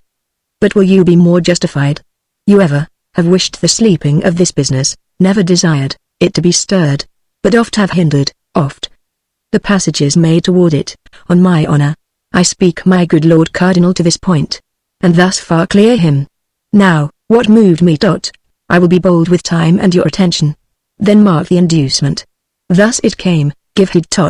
My conscience first received a tenderness, scruple, and prick, on certain speeches uttered, by the Bishop of Bayonne, then French ambassador, who had been hither sent on the debating, a marriage twixt the Duke of Orleans and our daughter Mary, the progress of this business, ere a determinate resolution, he, I mean the Bishop, did require a respite, wherein he might the King his Lord advertise, whether our daughter were legitimate, respecting this our marriage with the dowager, sometimes our brother's wife. This respite shook the bosom of my conscience, entered me, yea, with a splitting power, and made to tremble the region of my breast, which forced such way, that many mazed considerings did throng, and pressed in with this caution. First, methought, I stood not in the smile of heaven, who had commanded nature, that my lady's womb, if it conceived a male child by me, should do no more offices of life than the grave does to the dead, for her male issue, or died where they were made, or shortly after this world had aired them. Hence I took a thought. This was a judgment on me, that my kingdom, well worthy the best hero the world, should not be glad it ain't by me. Then follows, that I weighed the danger which my realm stood in, by this my issues fail, and that gave to me many a groaning throe. Thus hulling in the wild sea of my conscience, I did steer toward this remedy, whereupon we are now present here together, that's to say, I meant to rectify my conscience, which I then did feel full sick, and yet not well, by all the reverend fathers of the land, and doctors learned. First I began in private, with you, my Lord of Lincoln. You remember how under my oppression I did reek, when I first moved you, Lincoln. Very well, my liege, King Henry VIII, I have spoke long. Be pleased yourself to say, how far you satisfied me, Lincoln, so please your highness. The question did at first so stagger me, bearing a state of mighty moment and consequence of dread, that I committed the daringst counsel which I had to doubt, and did entreat your highness to this course, which you are running here, King Henry VIII. I then moved you, my Lord of Canterbury, and got your leave to make this present summons, unsolicited. I left no reverend person in this court, but by particular consent proceeded, under your hands and seals. Therefore, go on. For no dislike I the world against the person of the good Queen, but the sharp thorny points of my alleged reasons drive this forward. Prove but our marriage lawful, by my life and kingly dignity, we are contented to wear our mortal state to come with her, Catherine our Queen, before the primest creature, that's paragon o' the world, Cardinal Campeius, so please your highness. The Queen being absent, 'tis a needful fitness, that we adjourn this court till further day. Meanwhile must be an earnest motion made to the Queen, to call back her appeal. She intends unto his holiness, King Henry VIII, aside, I may perceive, these cardinals trifle with me. I abhor this dilatory sloth and tricks of Rome. My learned and well-beloved servant, Cranmer, prithee, return, with thy approach, I know my comfort comes along. Break up the court, I say, set on, exeunt in manner as they entered. Act 3, Scene I. London. Queen Catherine's apartments. Enter Queen Catherine and her women, as it were. Queen Catherine, take thy lute, wench, my soul grows sad with troubles. Sing, and disperse if thou canst, leave working, song. Orpheus with his lute made trees, and the mountain tops that freeze, bow themselves when he did sing. to his music plants and flowers, ever sprung, as sun in showers, there had made a lasting spring, everything that heard him play. Even the billows of the sea, hung their heads, and then lay by. In sweet music is such art, killing care and grief of heart, fall asleep, or hearing, die, enter a gentleman, Queen Catherine. How now, gentlemen, and please your grace, the two great cardinals, wait in the presence, Queen Catherine. Would they speak with me, gentlemen? They will me say so. Madame, Queen Catherine, pray their graces, to come near. Exit gentlemen, what can be their business, with me, a poor weak woman, fallen from favor? I do not like their coming. Now I think on't. They should be good men, their affairs as righteous. But all hoods make not monks. Enter Cardinal Wolsey and Cardinal Campeius. Cardinal Wolsey, peace to your highness, Queen Catherine. Your graces find me here part of the housewife. I will be all, against the worst may happen. What are your pleasures with me, reverend lords? Cardinal Wolsey, may it please you noble madam, to withdraw, into your private chamber. We shall give you, the full cause of our coming. Queen Catherine, speak it here. There's nothing I have done yet, oh my conscience, deserves a corner. Would all other women, could speak this with as free a soul as I do, my lords, I care not, so much I am happy, above a number, if my actions, were tried by every tongue, every eye saw envy and base opinion set against I know my life so even. If your business, seek me out, and that way I am wife in. Out with it boldly, truth loves open dealing. Cardinal Wolsey, tantuus terget mentis integritis, Regina, serenissima, Queen Catherine. Oh, good my lord, no Latin. I am not such a truant since my coming, as not to know the language I have lived in. A strange tongue makes my cause more strange, suspicious. Pray, speak in English, here some will thank you. If you speak truth, for their poor mistress' sake. Believe me, she has had much wrong, Lord Cardinal. The willingst sin I ever yet committed, may be absolved in English. Cardinal Wolsey, noble lady, I am sorry my integrity should breed, and service to his majesty and you, so deep suspicion, where all faith was meant. We come not by the way of accusation, detained that honor every good tongue blesses, nor to betray you any way to sorrow. You have too much, good lady, but to know, how you stand minded in the weighty difference, between the king and you, and to deliver, like free and honest men, our just opinions, and comforts to your cause. Cardinal Campeius, most honored madam, my lord of York, out of his noble nature, zeal and obedience he still bore your grace, forgetting, like a good man your late censure, both of his truth and him, which was too far, offers, as I do, in a sign of peace, his service and his counsel. Queen Catherine, aside, to betray me. My lords, I thank you both for your good wills. Ye speak like honest men, pray God, ye prove so, but how to make ye suddenly an answer, in such a point of weight, so near mine honor, more near my life, I fear, with my weak wit, and to such men of gravity and learning, in truth, I know not. I was set at work, among my maids, full little, God knows, looking, either for such men or such business, for her sake that I have been, for I feel, the last fit of my greatness, good your graces. Let me have time and counsel for my cause. Alas, I am a woman, friendless, hopeless. Cardinal Wolsey, Madame, you wrong the king's love with these fears. Your hopes and friends are infinite, Queen Catherine, in England, but little for my profit. Can you think, lords, that any Englishman dare give me counsel, or be a known friend, gainst his highness' pleasure, though he be grown so desperate to be honest, and live a subject? Nay, forsooth, my friends, they that must weigh out my afflictions, they that my trust must grow to, live not here.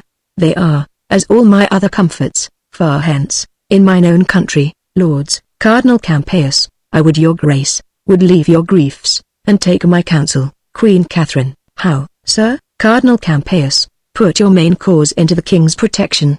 He's loving and a most gracious, 'twill be much, both for your honor better and your cause. For if the trial of the law o'ertake ye, you'll part away disgraced. Cardinal Wolsey, he tells you rightly. Queen Catherine, ye tell me what ye wish for both, my ruin. Is this your Christian counsel? Out upon ye, heaven is above all, yet there sits a judge, that no king can corrupt. Cardinal Campeius, your rage mistakes us. Queen Catherine, the more shame for ye, holy men. I thought ye, upon my soul, two reverend cardinal virtues, but cardinal sins and hollow hearts I fear ye. Mendem, for shame, my lords. Is this your comfort, the cordial that ye bring a wretched lady, a woman lost among ye, laughed at, scorned. I will not wish ye half my miseries. I have more charity. But say, I warned ye, take heed, for heaven's sake, take heed, lest at once, the burthen of my sorrows fall upon ye. Cardinal Wolsey. Madame, this is a mere distraction. You turn the good we offer into envy. Queen Catherine, ye turn me into nothing, whereupon ye, and all such false professors. Would you have me, if you have any justice, any pity? If ye be anything but churchman's habits, put my sick cause into his hands that hates me, alas, has banished to me his bed already, his love, too long ago. I am old, my lords, and all the fellowship I hold now with him, is only my obedience. What can happen to me above this wretchedness? All your studies make me a curse like this. Cardinal Campeius, your fears are worse. Queen Catherine, have I lived thus long? Let me speak myself. Since virtue finds no friends, a wife, a true one, a woman, I dare say without vainglory, never yet branded with suspicion, have I with all my full affections, still met the king, loved him next heaven, obeyed him, been, out of fondness, superstitious to him, almost forgot my prayers to content him, and am I thus rewarded? 'Tis not well, lords, bring me a constant woman to her husband, one that ne'er dreamed a joy beyond his pleasure, and to that woman, when she has done most, yet will I add in honor, a great patience. Cardinal Wolsey. Madame, you wander from the good we aim at. Queen Catherine, my lord, I dare not make myself so guilty, to give up willingly that noble title, your master wed me to. Nothing but death shall e'er divorce my dignities. Cardinal Wolsey, pray, hear me. Queen Catherine, would I had never trod this English earth, or felt the flatteries that grow upon it. Ye have angels' faces, but heaven knows your hearts. What will become of me now, wretched lady? I am the most unhappy woman living. Alas, poor wenches, where are now your fortunes? Shipwrecked upon a kingdom, where no pity, no friend, no hope, no kindred weep for me. Almost no grave allowed me, like the lily, that once was mistress of the field and flourished. I'll hang my head and perish. Cardinal Wolsey, if your grace could but be brought to know our ends are honest, you'd feel more comfort. Why should we, good lady, upon what cause, wrong you? Alas, our places, the way of our profession is against it. We are to cure such sorrows, not to sow them. For goodness sake, consider what you do, how you may hurt yourself, utterly, grow from the king's acquaintance, by this carriage. The hearts of princes kiss obedience, so much they love it, but to stubborn spirits, they swell, and grow as terrible as storms. I know you have a gentle, noble temper, a soul as even as a calm. Pray, think us, those we profess, peacemakers, friends, and servants. Cardinal Campeius. Madame, you'll find it so. You wrong your virtues, with these weak women's fears. A noble spirit, as yours was put into you, ever casts such doubts, as false coin, from it. The king loves you. Beware you lose it not. For us, if you please, to trust us in your business, we are ready, to use our utmost studies in your service. Queen Catherine, do what ye will, my lords, and, pray, forgive me, if I have used myself unmannerly. You know I am a woman, lacking wit, to make a seemly answer to such persons. Pray, do my service to his majesty. He has my heart yet, and shall have my prayers, while I shall have my life. Come, reverend fathers, bestow your counsels on me. She now begs, that little thought, when she set footing here, she should have bought her dignities so dear. Exeunt. Scene 2.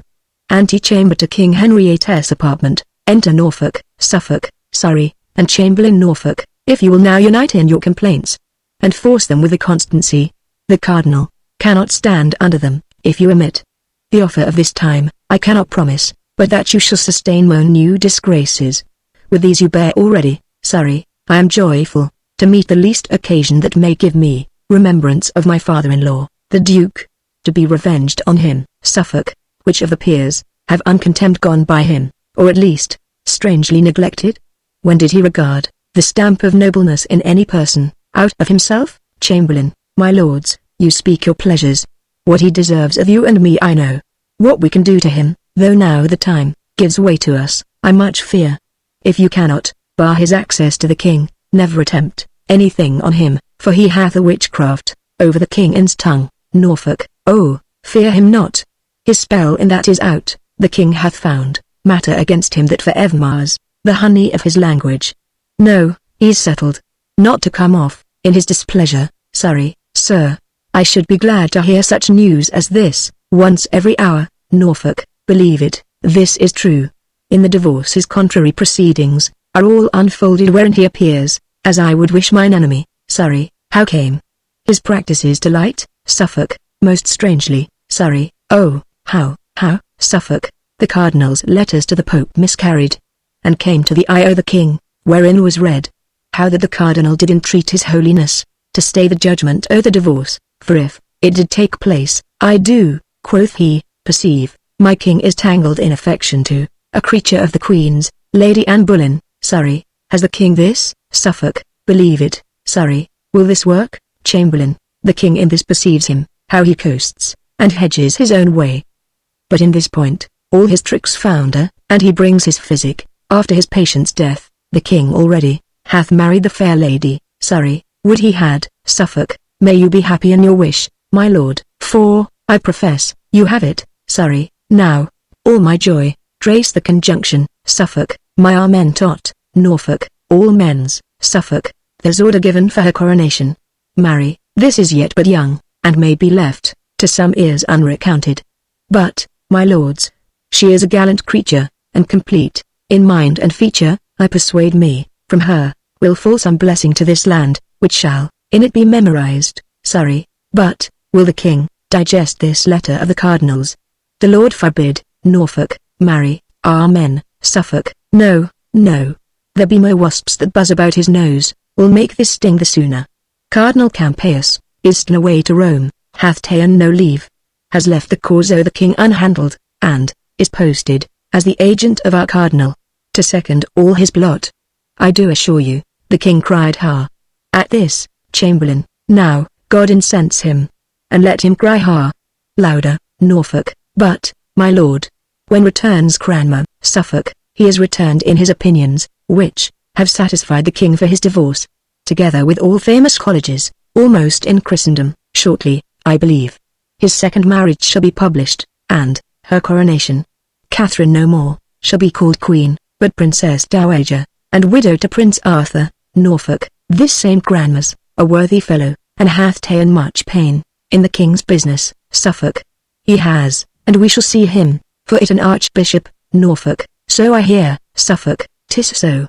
The cardinal, enter Cardinal Wolsey and Cromwell. Norfolk, observe, he's moody. Cardinal Wolsey, the packet, Cromwell, gave it you the king? Cromwell, to his own hand, in's bedchamber. Cardinal Wolsey, looked he o' the inside of the paper? Cromwell, presently, he did unseal them, and the first he viewed, he did it with a serious mind, a heed was in his countenance.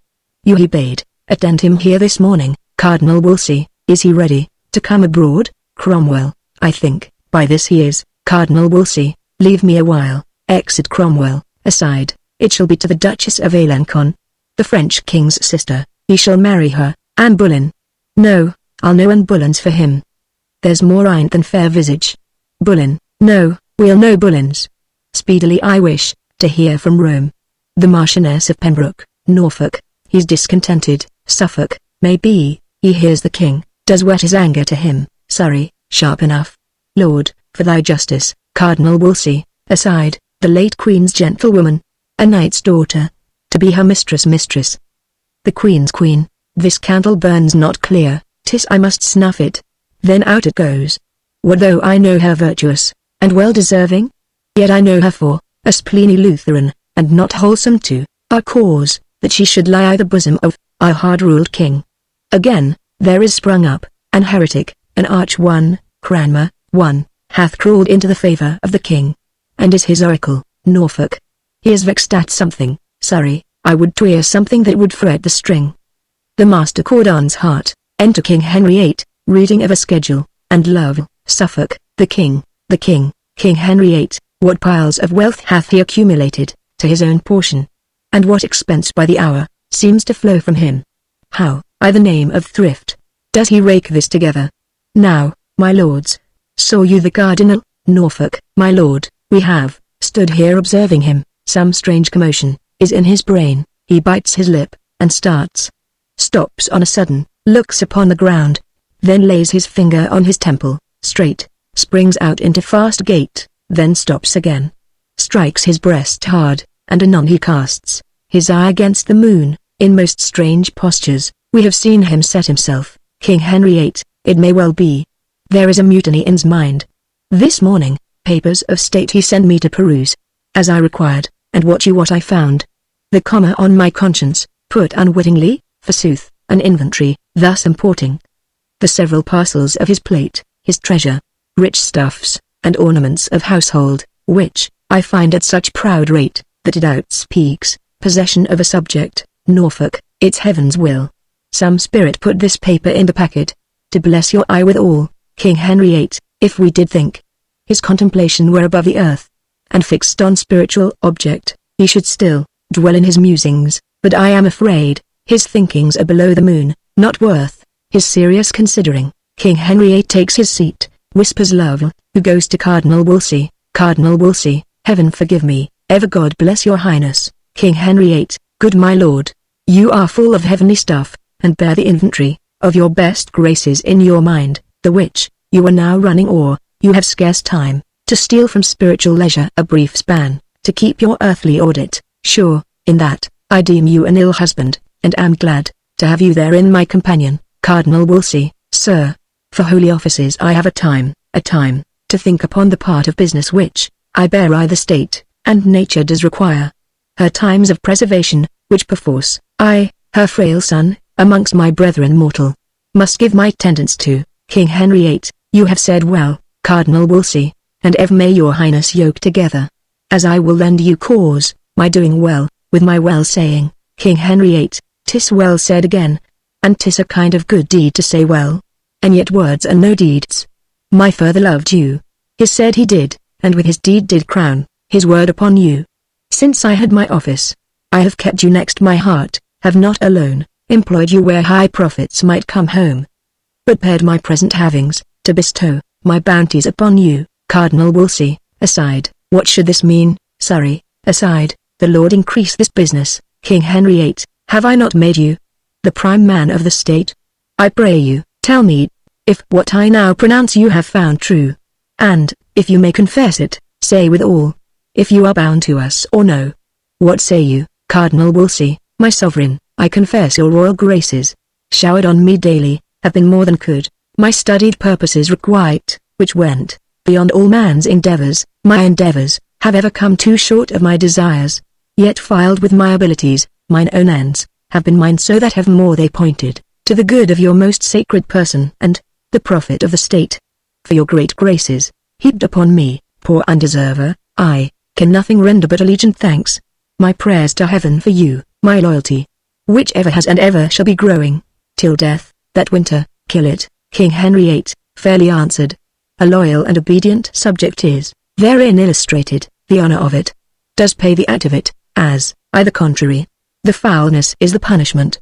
I presume, that, as my hand has opened bounty to you, my heart dropped love, my power rained honor, more, on you than any, so your hand and heart, your brain, and every function of your power, should, notwithstanding that your bond of duty, as to we're in love's particular, be more, to me, your friend, than any. Cardinal Wolsey, I do profess, that for your highness good I ever labored, more than mine own, that am, have, and will be, though all the world should crack their duty to you, and throw it from their soul, though perils did abound, as thick as thought could make hem, and appear in forms more horrid, yet my duty, as doth a rock against the chiding flood, should the approach of this wild river break, and stand unshaken. Yours, King Henry VIII, 'tis nobly spoken. Take notice, lords, he has a loyal breast, for you have seen him opened. Read all this, giving him papers, and after this, and then to breakfast with what appetite you have. Exit King Henry VIII, frowning upon Cardinal Wolsey. The nobles throng after him, smiling and whispering. Cardinal Wolsey, what should this mean? What sudden anger's this? How have I reaped it? He parted frowning from me, as if ruin leaped from his eyes. So looks the chafed lion upon the daring huntsman that has galled him, then makes him nothing. I must read this paper, I fear, the story of his anger. 'Tis so. This paper has undone me. 'Tis the account of all that world of wealth I have drawn together, for mine own ends, indeed, to gain the popedom, and fee my friends in Rome. Oh negligence, fit for a fool to fall by. What cross devil made me put this main secret in the packet I sent the king? Is there no way to cure this, no new device to beat this from his brains? I know 'twill stir him strongly, yet I know a way, if it take right, in spite of fortune, will bring me off again. What's this? To the Pope. The letter, as I live, with all the business, I writ to His Holiness. Nay then, farewell, I have touched the highest point of all my greatness. And, from that full meridian of my glory, I haste now to my setting. I shall fall, like a bright exhalation the evening, and no man see me more. Re-enter to Cardinal Wolsey, Norfolk and Suffolk, Surrey, and the Chamberlain, Norfolk. Hear the King's pleasure, Cardinal, who commands you to render up the Great Seal presently, into our hands, and to confine yourself to Asher House, my Lord of Winchester's, till you hear further from His Highness, Cardinal Wolsey. Stay. Where's your commission, lords? Words cannot carry authority so weighty. Suffolk, who dare cross bearing the King's will from his mouth expressly? Cardinal Wolsey, till I find more than will or words to do it. I mean your malice. No, officious lords, I dare and must deny it. Now I feel, of what coarse metal ye are moulded, envy. How eagerly ye follow my disgraces, as if it fed ye. And how sleek and wanton ye appear in everything may bring my ruin. Follow your envious courses, men of malice.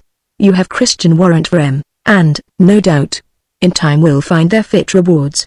That seal, you ask with such a violence, the King, mine and your master, with his own hand gave me, bade me enjoy it, with the place and honours, during my life, and, to confirm his goodness, tied it by letters patents. Now, who'll take it? Surrey, the King, that gave it. Cardinal Wolsey, it must be himself, then. Surrey, thou art a proud traitor. Priest, Cardinal Wolsey, proud lord, thou list. Within these 40 hours Surrey durst better have burnt that tongue than said so. Surrey, thy ambition, thou scarlet sin, robbed this bewailing land of noble Buckingham, my father-in-law. The heads of all thy brother cardinals, with thee and all thy best parts bound together, weighed not a hair of his.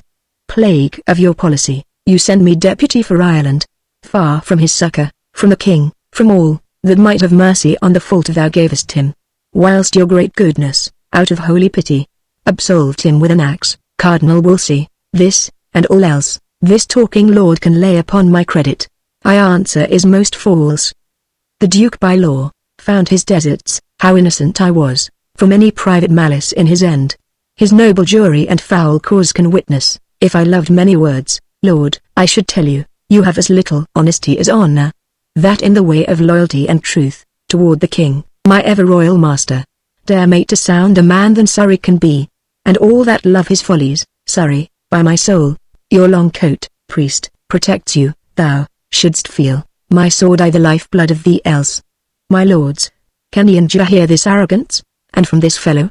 If we live thus tamely, to be thus jaded by a piece of scarlet. Farewell nobility, let his grace go forward, and dare us with his cap like larks. Cardinal Wolsey, all goodness is poison to thy stomach. Surrey, yes, that goodness, of gleaning all the land's wealth into your own hands, Cardinal, by extortion, the goodness of your intercepted packets, you writ to the Pope against the King. Your goodness, since you provoke me, shall be most notorious, my Lord of Norfolk, as you are truly noble, as you respect the common good, the state of our despised nobility, our issues, who, if he live, will scarce be gentlemen. Produce the grand sum of his sins, the articles, collected from his life. I'll startle you, worse than the scaring bell, when the brown wench lay kissing in your arms. Lord Cardinal, Cardinal Wolsey, how much, methinks, I could despise this man, but that I am bound in charity against it. Norfolk, those articles, my lord, are in the King's hand, but, thus much, they are foul ones. Cardinal Wolsey, so much fairer and spotless shall mine innocence arise.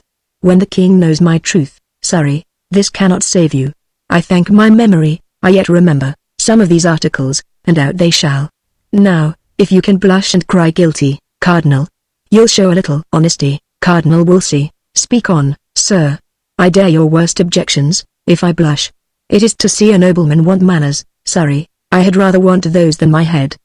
Have at you. First, that, without the King's assent or knowledge, you ought to be a legate, by which power, you maimed the jurisdiction of all bishops, Norfolk, then, that in all you risked to Rome, or else, to foreign princes, ego et reximus, was still inscribed, in which you brought the king, to be your servant, Suffolk, then that, without the knowledge, either of king or council, when you went, ambassador to the emperor, you made bold, to carry into Flanders the Great Seal, Surrey, item, you sent a large commission, to Gregory de Casado, to conclude, without the king's will or the state's allowance, a league between his highness and Ferrara, Suffolk, that, out of mere ambition, you have caused, your holy hat to be stamped on the king's coin, Surrey, then that you have sent innumerable substance, by what means got, I leave to your own conscience, to furnish Rome, and to prepare the ways, you have for dignities, to the mere undoing, of all the kingdom.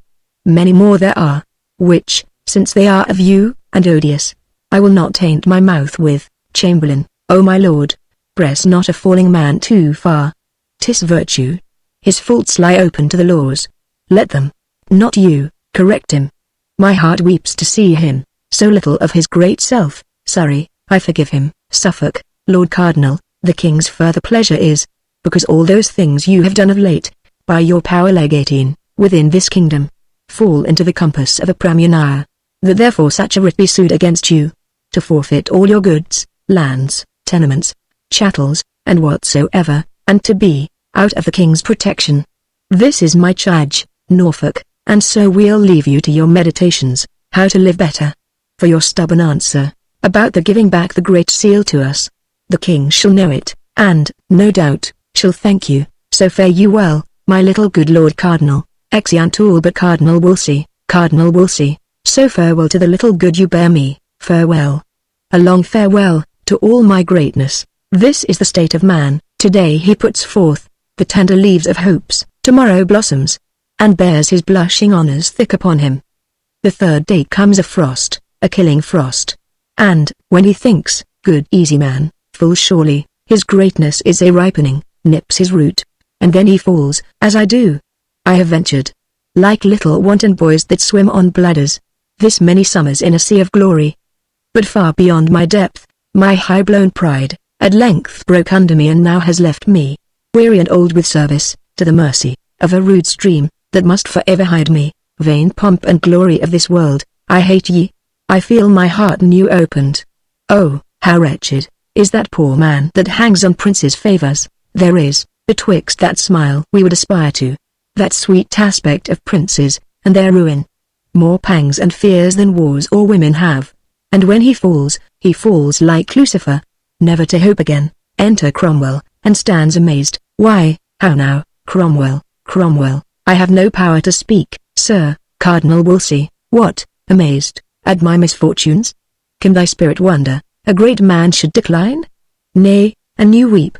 I am fallen indeed. Cromwell, how does your grace? Cardinal Wolsey, why, well, never so truly happy, my good Cromwell. I know myself now, and I feel within me, a peace above all earthly dignities, a still and quiet conscience. The king has cured me, I humbly thank his grace, and from these shoulders, these ruined pillars, out of pity, taken, a load would sink a navy, too much honour. Oh, 'tis a burthen, Cromwell, 'tis a burthen, too heavy for a man that hopes for heaven. Cromwell, I am glad your grace has made that right use of it. Cardinal Wolsey, I hope I have. I am able now, methinks, out of a fortitude of soul I feel, to endure more miseries and greater far, than my weak-hearted enemies dare offer. What news abroad, Cromwell? The heaviest and the worst, is your displeasure with the king. Cardinal Wolsey, God bless him. Cromwell. The next is, that Sir Thomas More is chosen, Lord Chancellor in your place. Cardinal Wolsey, that's somewhat sudden. But he's a learned man. May he continue, long in his highness' favour, and do justice, for truth's sake and his conscience, that his bones, when he has run his course and sleeps in blessings, may have a tomb of orphans' tears wept on. What more, Cromwell, that grandma is returned with welcome, installed Lord Archbishop of Canterbury. Cardinal Wolsey, that's news indeed. Cromwell, last, that the Lady Anne, whom the king hath in secrecy long married, this day was viewed in open as his queen, going to chapel, and the voice is now, only about her coronation. Cardinal Wolsey, there was the weight that pulled me down. Oh Cromwell, the king has gone beyond me, all my glories, in that one woman I have lost for ever. No son shall ever usher forth mine honours. or gild again the noble troops that waited upon my smiles. Go, get thee from me, Cromwell. I am a poor fallen man, unworthy now to be thy lord and master. Seek the king. That sun, I pray, may never set. I have told him, what and how true thou art, he will advance thee. Some little memory of me will stir him. I know his noble nature not to let thy hopeful service perish too, good Cromwell. Neglect him not, make use now, and provide for thine own future safety, Cromwell. O my lord, must I, then, leave you? Must I needs forego so good, so noble and so true a master? Bear witness, all that have not hearts of iron. With what a sorrow Cromwell leaves his lord. The king shall have my service, but my prayers, for ever and for ever shall be yours, Cardinal Wolsey. Cromwell, I did not think to shed a tear, in all my miseries, but thou hast forced me, out of thy honest truth, to play the woman. Let's dry our eyes, and thus far hear me, Cromwell. And, when I am forgotten, as I shall be, and sleep in dull cold marble, where no mention of me more must be heard of, say, I taught thee. Say, Wolsey, that once trod the ways of glory, and sounded all the depths and shoals of honor, found thee a way, out of his wreck, to rise in, a sure and safe one, though thy master missed it. Mark but my fall, and that ruined me, Cromwell. I charge thee, fling away ambition. By that sin fell the angels. How can man, then, the image of his Maker, hope to win by it? Love thyself last, cherish those hearts that hate thee. Corruption wins not more than honesty. Still in thy right hand carry gentle peace, to silence envious tongues. Be just, and fear not. Let all the ends thou aim'st at be thy country's, thy gods, and truths. Then if thou fall street, O Cromwell, thou fall'st a blessed martyr. Serve the king, and prithee, lead me in. There take an inventory of all I have, to the last penny. 'Tis the king's. My robe, and my integrity to heaven, is all I dare now call mine own. O Cromwell, Cromwell, had I but served my God with half the zeal I served my king, he would not in mine age have left me naked to mine enemies. Cromwell, good sir, have patience. Cardinal Wolsey, so I have. Farewell, the hopes of court. My hopes in heaven do dwell. Exeunt, Act 4, Scene I. A street in Westminster. Enter two gentlemen, meeting one another. First gentleman, you're well met once again. Second gentleman, so are you. First gentleman, you come to take your stand here, and behold the Lady Anne pass from her coronation? Second gentleman, 'tis all my business. At our last encounter, the Duke of Buckingham came from his trial. First gentleman, 'tis very true, but that time offered sorrow. This, general joy. Second gentleman, 'tis well, the citizens, I am sure, have shown at full their royal minds, as, let 'em have their rights, they are ever forward, in celebration of this day with shows, pageants and sights of honor. First gentleman, never greater, nor, I'll assure you, better taken, sir. Second gentleman, may I be bold to ask at what that contains? That paper in your hand. First gentleman, yes, 'tis the list of those that claim their offices this day, by custom of the coronation. The Duke of Suffolk is the first, and claims to be High Steward. Next, the Duke of Norfolk, he to be Earl Marshal. You may read the rest. Second gentleman, I thank you, sir. Had I not known those customs, I should have been beholding to your paper. But, I beseech you, what's become of Catherine, the Princess Dowager? How goes our business? First gentleman, that I can tell you too. The Archbishop of Canterbury, accompanied with other learned and reverend fathers of his order, held a late court at Dunstable, 6 miles off from Ampthill, where the princess lay, to which she was often cited by them, but appeared not.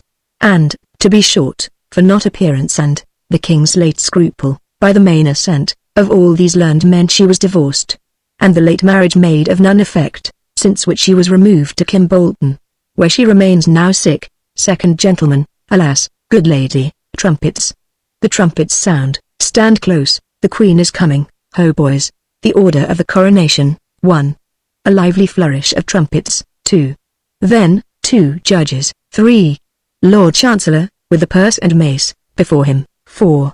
Choristers, singing, music. 5. Mayor of London, bearing the mace. Then, Garter, in his coat of arms, and on his head a gilt copper crown. 6. Marquis Dorset, bearing a sceptre of gold. On his head a demi-coronal of gold. With him, Surrey, bearing the rod of silver with the dove, crowned with an earl's coronet. Colours of SS. 7.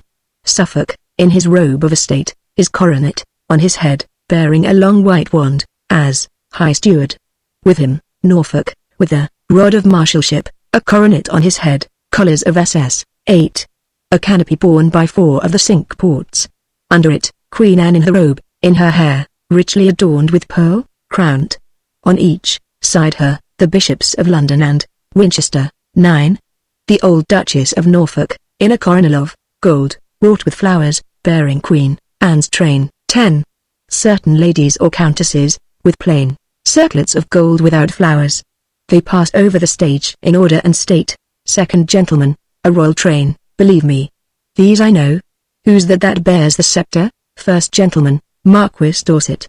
And that the Earl of Surrey, with the rod. Second gentleman, a bold brave gentleman.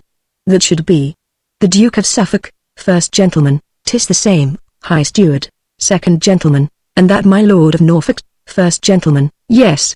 Second gentleman, heaven bless thee, looking on Queen Anne, thou hast the sweetest face I ever looked on, sir, as I have a soul, she is an angel. Our king has all the Indies in his arms, and more and richer, when he strains that lady.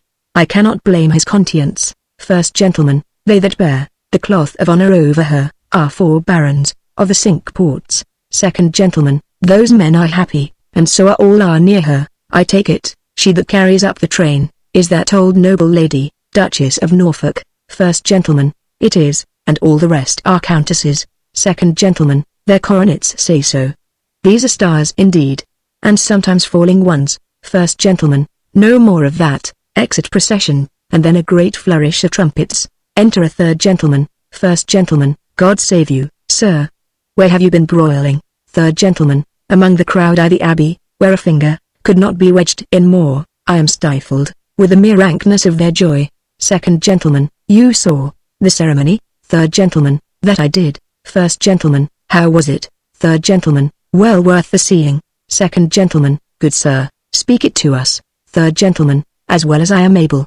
The rich stream of lords and ladies, having brought the queen to a prepared place in the choir, fell off a distance from her, while her grace sat down to rest a while, some half an hour or so, in a rich chair of state, opposing freely the beauty of her person to the people. Believe me, sir, she is the goodliest woman that ever lay by man, which when the people had the full view of, such a noise arose, as the shrouds make at sea in a stiff tempest, as loud, and to as many tunes, hats, cloaks, doublets, I think, flew up, and had their faces been loose, this day they had been lost.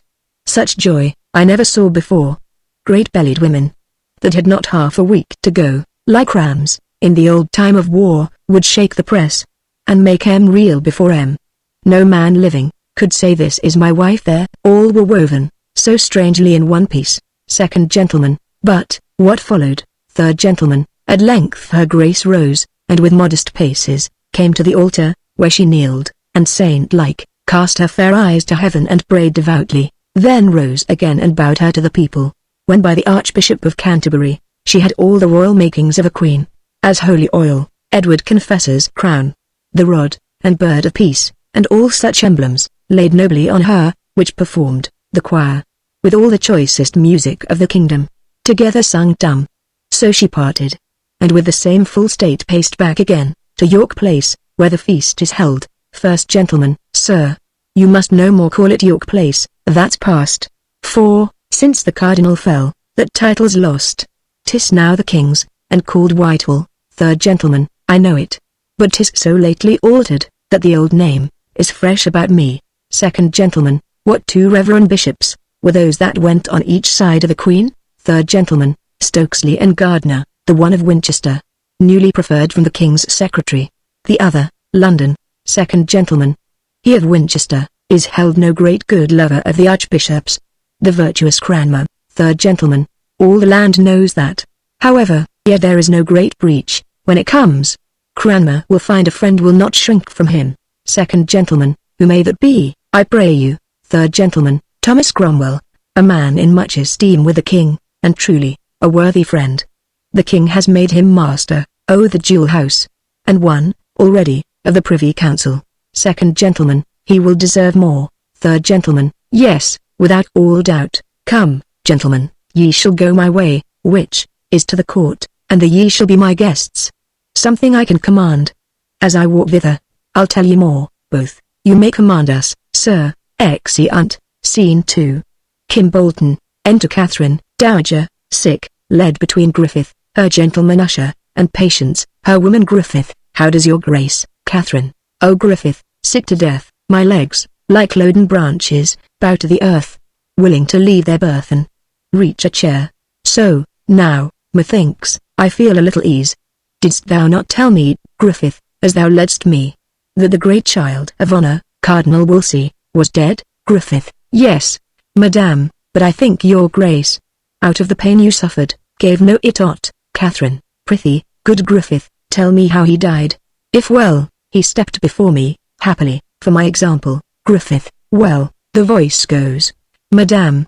For after the stout Earl Northumberland arrested him at York, and brought him forward, as a man sorely tainted, to his answer, he fell sick suddenly, and grew so ill, he could not sit his mule. Catherine. Alas, poor man. Griffith. At last, with easy roads, he came to Leicester, lodged in the abbey, where the reverend abbot, with all his covent, honourably received him, to whom he gave these words: O, Father Abbot, an old man, broken with the storms of state, is come to lay his weary bones among ye. Give him a little earth for charity. So went to bed, where eagerly his sickness pursued him still, and, 3 nights after this, about the hour of 8, which he himself foretold should be his last, full of repentance, continual meditations, tears, and sorrows, he gave his honours to the world again, his blessed part to heaven, and slept in peace. Catherine. So may he rest, his faults lie gently on him. Yet thus far, Griffith, give me leave to speak him, and yet with charity. He was a man, of an unbounded stomach, ever ranking himself with princes, one that, by suggestion, tied all the kingdom. Simony was fair play. His own opinion was his law. Either presence, he would say untruths, and be ever double, both in his words and meaning. He was never, but where he meant to ruin, pitiful.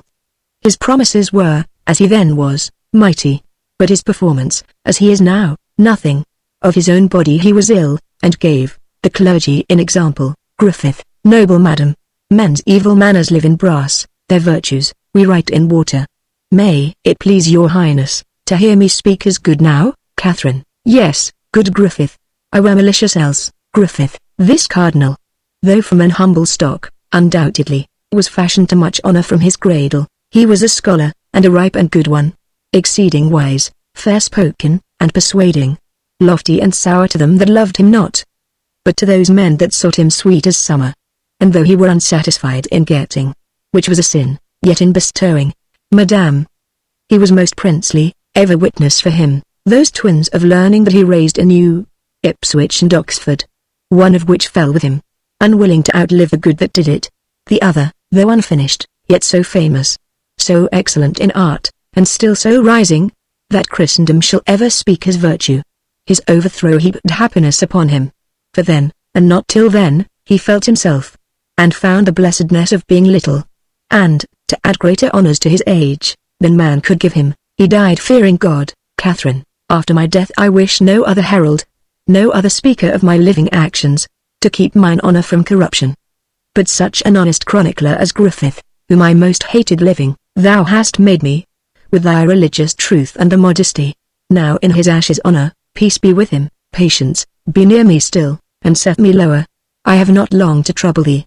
Good Griffith, cause the musicians play me that sad note, I named my knell, whilst I sit meditating, on that celestial harmony I go to, sad and solemn music. Griffith. She is asleep, good wench, let's sit down quiet, for fear we wake her. Softly, gentle Patience. The vision. Enter, solemnly tripping one after another, 6 personages, clad in white robes, wearing on their heads garlands of bays, and golden vizards on their faces, branches of bays or palm in their hands. They first conjure unto her, then dance, and, at certain changes, the first 2 hold a spare garland over her head, at which the other 4 make reverent curtsies. Then the 2 that held the garland delivered the same to the other next 2, who observe the same order in their changes, and holding the garland over her head, which done, they deliver the same garland to the last 2, who likewise observe the same order, at which, as it were by inspiration, she makes in her sleep signs of rejoicing, and holdeth up her hands to heaven, and so in their dancing vanish, carrying the garland with them. The music continues. Catherine, spirits of peace, where are ye? Are ye all gone? And leave me here in wretchedness behind ye? Griffith. Madame, we are here. Catherine, it is not you I call for. Saw ye none enter since I slept? Griffith, none. Madame. Catherine, no? Saw you not, even now, a blessed troop, invite me to a banquet, whose bright faces, cast thousand beams upon me, like the sun? They promised me eternal happiness, and brought me garlands, Griffith, which I feel I am not worthy yet to wear. I shall, assuredly, Griffith, I am most joyful. Madame, such good dreams possess your fancy. Catherine, bid the music leave. They are harsh and heavy to me. Music ceases. Patience, do you note how much her grace is altered on the sudden, how long her face is drawn, how pale she looks, and of an earthy cold? Mark her eyes, Griffith, she is going. Wench, pray, Patience, heaven comfort her. Enter a messenger, and like your grace, Catherine, you are a saucy fellow. Deserve we no more reverence? Griffith, you are to blame, knowing she will not lose her wonted greatness, to use so rude behavior. Go to, kneel, messenger, I humbly do entreat your highness pardon. My haste made me unmannerly. There is staying, a gentleman, sent from the king, to see you. Catherine, admit him entrance. Griffith, but this fellow, let me ne'er see again. Exeunt Griffith and the messenger. Re-enter Griffith, with Capucius. If my sight fail not, you should be Lord Ambassador from the Emperor, my royal nephew, and your name Capucius. Capucius. Madame, the same, your servant. Catherine, oh, my lord, the times and titles now are altered strangely, with me since first you knew me. But, I pray you, what is your pleasure with me? Capucius, noble lady. First mine own service to your grace, the next, the king's request that I would visit you, who grieves much for your weakness, and by me, sends you his princely commendations, and heartily entreats you take good comfort. Catherine, O my good lord, that comfort comes too late. 'Tis like a pardon after execution. That gentle physic, given in time, had cured me, but now I am past and comfort's here, but prayers. How does his highness, Capucius? Madame, in good health. Catherine, so may he ever do, and ever flourish. When I shelled well with worms, and my poor name, banished the kingdom. Patience, is that letter I caused you write, yet sent away? Patience, no. Madame, giving it to Catherine. Catherine, sir, I most humbly pray you to deliver this to my lord the king. Capucius, most willing. Madame, Catherine, in which I have commended to his goodness, the model of our chaste loves, his young daughter. The dews of heaven fall thick in blessings on her, beseeching him to give her virtuous breeding. She is young, and of a noble modest nature. I hope she will deserve welcome and a little, to love her for her mother's sake, that loved him, heaven knows how dearly. My next poor petition, is, that his noble grace would have some pity, upon my wretched women, that so long, have followed both my fortunes faithfully, of which there is not one, I dare avow. And now I should not lie, but will deserve, for virtue and true beauty of the soul, for honesty and decent carriage, a right good husband, let him be a noble, and, sure, those men are happy that shall have them. The last is, for my men, they are the poorest. But poverty could never draw from me, that they may have their wages duly paid and something over to remember me by. If heaven had pleased to have given me longer life, and able means, we had not parted thus. These are the whole contents, and, good my lord, by that you love the dearest in this world, as you wish Christian peace to souls departed, stand these poor people's friend, and urge the king, to do me this last right. Capucius, by heaven, I will, or let me lose the fashion of a man. Catherine, I thank you, honest lord. Remember me, in all humility unto his highness. Say his long trouble now is passing, out of this world. Tell him, in death I blessed him, for so I will. Mine eyes grow dim. Farewell, my lord. Griffith, farewell. Nay, Patience, you must not leave me yet. I must to bed. Call in more women.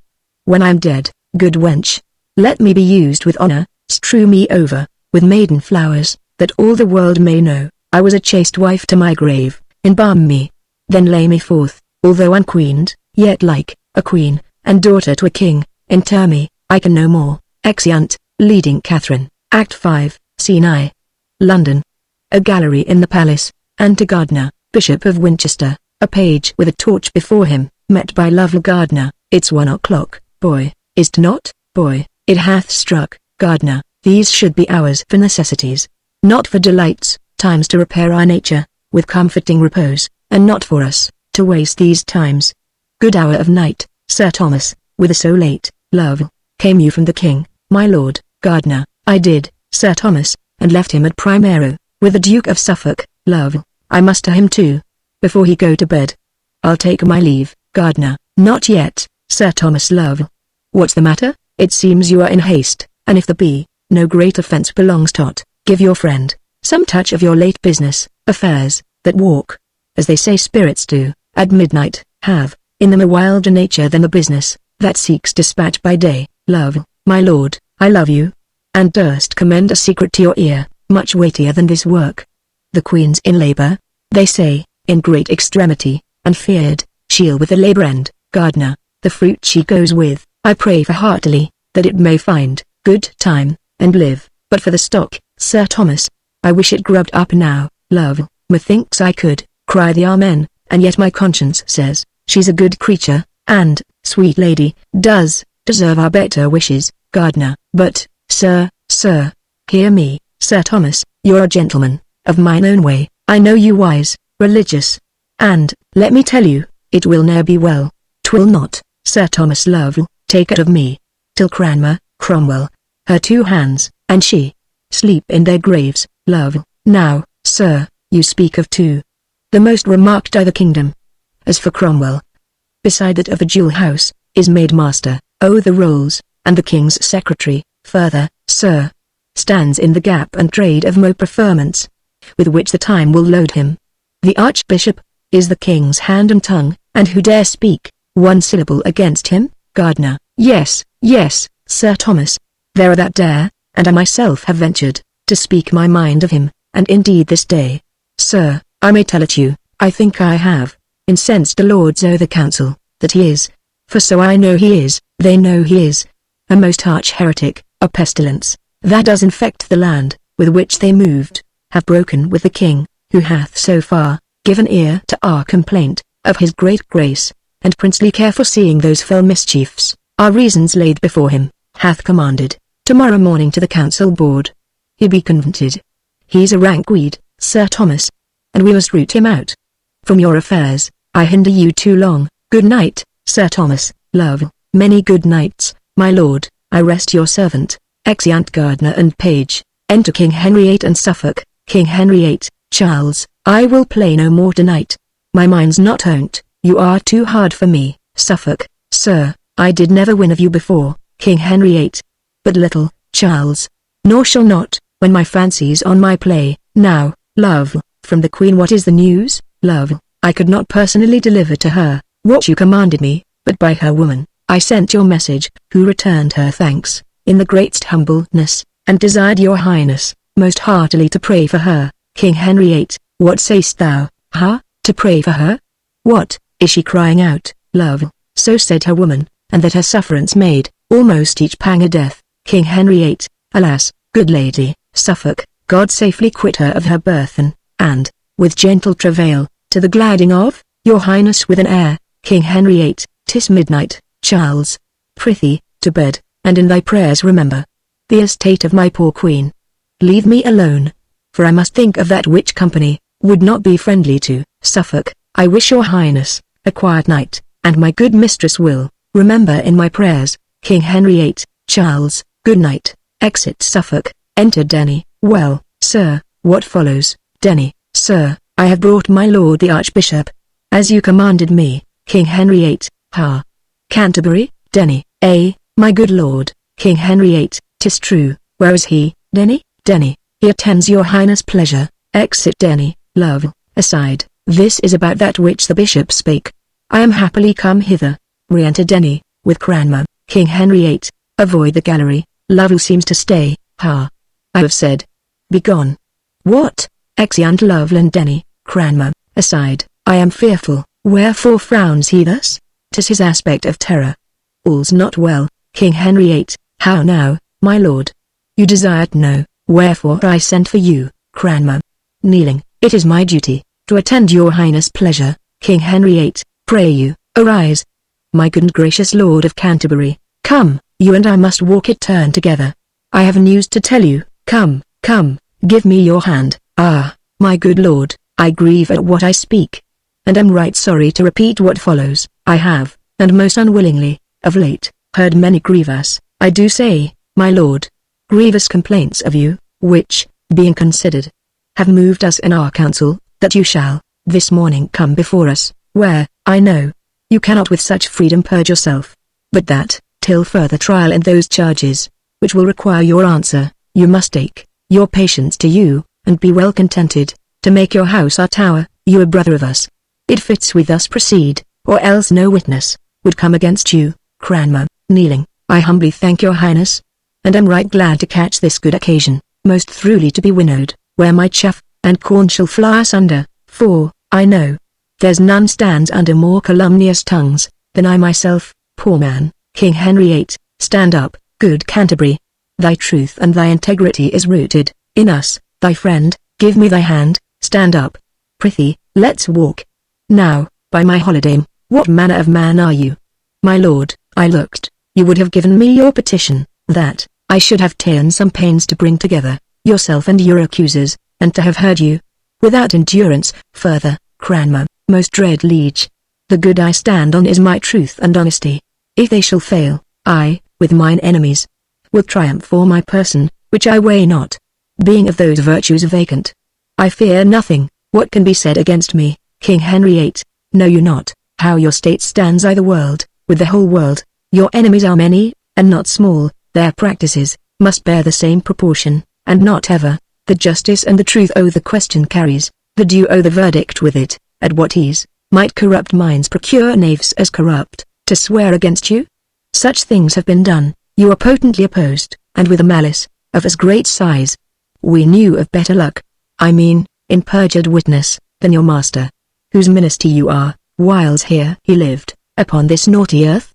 Go to, you take a precipice for no leap of danger, and were your own destruction. Cranmer, God and your majesty, protect mine innocence, or I fall into the trap is laid for me. King Henry VIII, be of good cheer, they shall no more prevail than we give way to. Keep comfort to you, and this morning see, you do appear before them.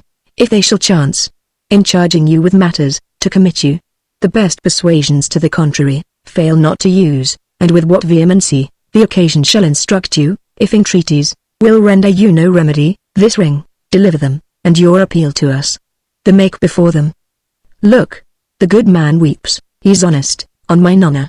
God's blessed mother, I swear he is true-hearted, and a soul, none better in my kingdom. Get you gone, and do as I have bid you. Exit Cranmer, he has strangled his language in his tears. Enter old lady, Lovell following. Gentlemen, within, come back. What mean you, old lady? I'll not come back. The tidings that I bring will make my boldness manners. Now, good angels, fly o'er thy royal head, and shade thy person under their blessed wings. King Henry VIII, now, by thy looks, I guess thy message.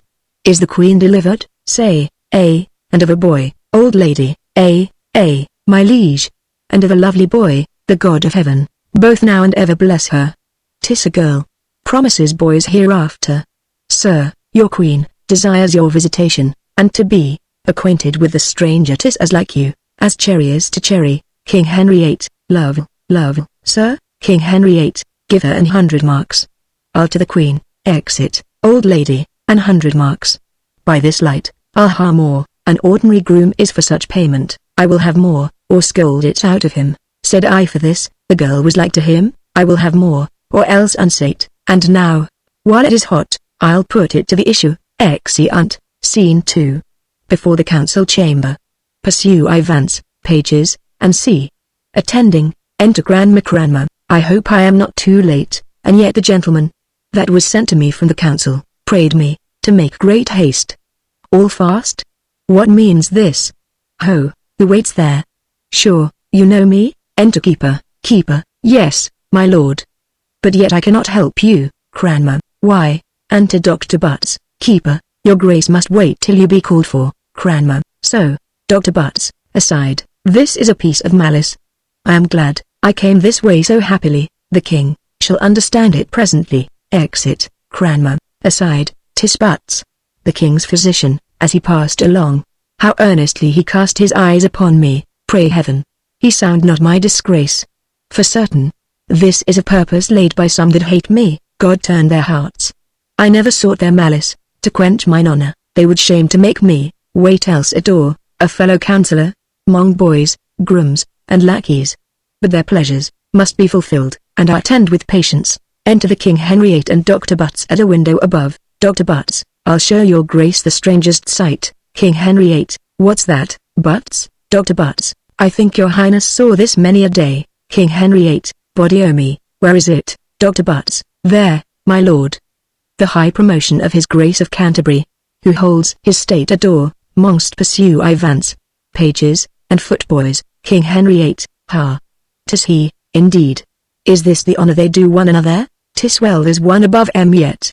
I had thought, they had parted so much honesty among at least, good manners, as not thus to suffer, a man of his place, and so near our favour, to dance attendance on their lordships' pleasures, and at the door too, like a post with packets, by Holy Mary. But, there's knavery. Let him alone, and draw the curtain close. We shall hear more anon. Exeunt. Scene 3.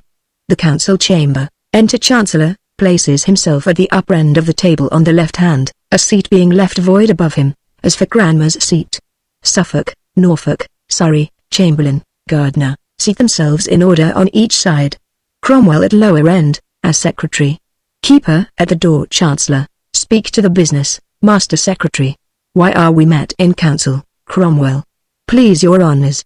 The chief cause concerns his Grace of Canterbury. Gardiner, has he had knowledge of it? Cromwell, yes. Norfolk, who waits there? Keeper, without, my noble lords. Gardiner, yes, Keeper, my lord Archbishop. And has done half an hour, to know your pleasures. Chancellor, let him come in. Keeper, your grace may enter now. Cranmer enters and approaches the council table. Chancellor, my good lord Archbishop, I'm very sorry, to sit here at this present, and behold, that chair stand empty, but we all are men, in our own natures frail, and capable, of our flesh, fewer angels, out of which frailty, and want of wisdom, you, that best should teach us, have missed me and yourself, and not a little. Toward the king first, then his laws, in filling, the whole realm, by your teaching and your chaplains. For so we are informed, with new opinions, divers and dangerous, which are heresies, and, not reformed, may prove pernicious. Gardiner, which reformation must be sudden too, my noble lords, for those that tame wild horses, place not in their hands to make gentle, but stop their mouths with stubborn bits, and spur till they obey the manage. If we suffer, out of our easiness and childish pity, to one man's honour, this contagious sickness, farewell all physic, and what follows then, commotions, uproars, with a general taint, of the whole state, as, of late days, our neighbours, the Upper Germany, can dearly witness, yet freshly pitied in our memories. Cranmer, my good lords, hitherto, in all the progress, both of my life and office, I have laboured, and with no little study, that my teaching, and the strong course of my authority, might go one way, and safely, and the end, was ever, to do well, nor is the living. I speak it with a single heart, my lords. A man that more detests, more stirs against, both in his private conscience and his place, defacers of a public peace, than I do, pray heaven, the king may never find a heart, with less allegiance in it. Men that make, envy and crooked malice nourishment, dare bite the best. I do beseech your lordships, that, in this case of justice, my accusers, be what they will, may stand forth face to face, and freely urge against me. Suffolk, nay, my lord, that cannot be. You are a counsellor, and, by that virtue, no man dare accuse you. Gardiner, my lord, because we have business of more moment, we will be short with you. 'Tis his highness' pleasure, and our consent, for better trial of you. From hence you be committed to the Tower, where, being but a private man again, you shall know many dare accuse you boldly. More than, I fear, you are provided for. Cranmer, ah, my good Lord of Winchester, I thank you. You are always my good friend. If your will pass, I shall both find your lordship judge and juror. You are so merciful, I see your end. 'Tis my undoing, love and meekness, Lord. Become a churchman better than ambition. Win straying souls with modesty again. Cast none away. That I shall clear myself. lay all the weight ye can upon my patience. I make as little doubt, as you do conscience, in doing daily wrongs. I could say more, but reverence to your calling makes me modest. Gardener, my lord, you are a sectary. That's the plain truth, your painted gloss discovers. To men that understand you, words and weakness, Cromwell, my lord of Winchester, you are a little, by your good favour, too sharp. Men so noble, however faulty, yet should find respect, for what they have been. 'Tis a cruelty, to load a falling man. Gardener, good master secretary, I cry your honour mercy. You may, worst, of all this table, say so. Cromwell, why, my lord, Gardener, do not I know you for a favourer, of this new sect? Ye are not sound, Cromwell. Not sound, Gardener, not sound, I say. Cromwell, would you were half so honest, men's prayers then would seek you, not their fears. Gardener, I shall remember this bold language. Cromwell, do, remember your bold life too. Chancellor, this is too much. Forbear, for shame, my lords. Gardener, I have done. Cromwell, and I, Chancellor, then thus for you, my lord, it stands agreed. I take it, by all voices, that forthwith, you be conveyed to the Tower a prisoner, that to remain till the king's further pleasure, be known unto us. Are you all agreed, lords? All, we are. Cranmer, is there no other way of mercy? But I must needs to the Tower, my lords. Gardener, what other, would you expect? You are strangely troublesome. Let some o' the guard be ready there. Enter guard. Cranmer, for me, must I go like a traitor there? Gardener, receive him, and see him safe by the Tower. Cranmer, stay, good my lords, I have a little yet to say. Look there, my lords, by virtue of that ring, I take my cause, out of the gripes of cruel men, and give it, to a most noble judge, the king my master. Chamberlain, this is the king's ring. Surrey, 'tis no counterfeit. Suffolk, 'tis the right ring. By heaven, I told ye all, when ye first put this dangerous stone a-rolling, 'twould fall upon ourselves. Norfolk, do you think, my lords, the king will suffer but a little finger, of this man to be vexed? Chancellor, 'tis now too certain. How much more is his life in value with him, would I were fairly out-owned. Cromwell, my mind gave me, in seeking tales and informations, against this man, whose honesty the devil, and his disciples only envy at.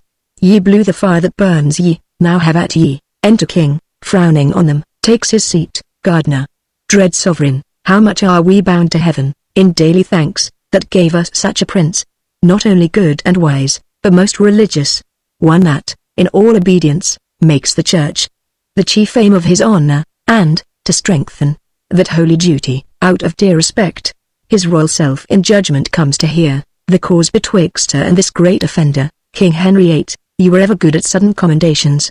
Bishop of Winchester. But no, I come not to hear such flattery now, and in my presence. They are too thin and bare to hide offences. To me you cannot reach. You play the spaniel, and think with wagging of your tongue to win me. But, whatsoever thou takest me for, I'm sure, thou hast a cruel nature and a bloody. To Cranmer, good man, sit down.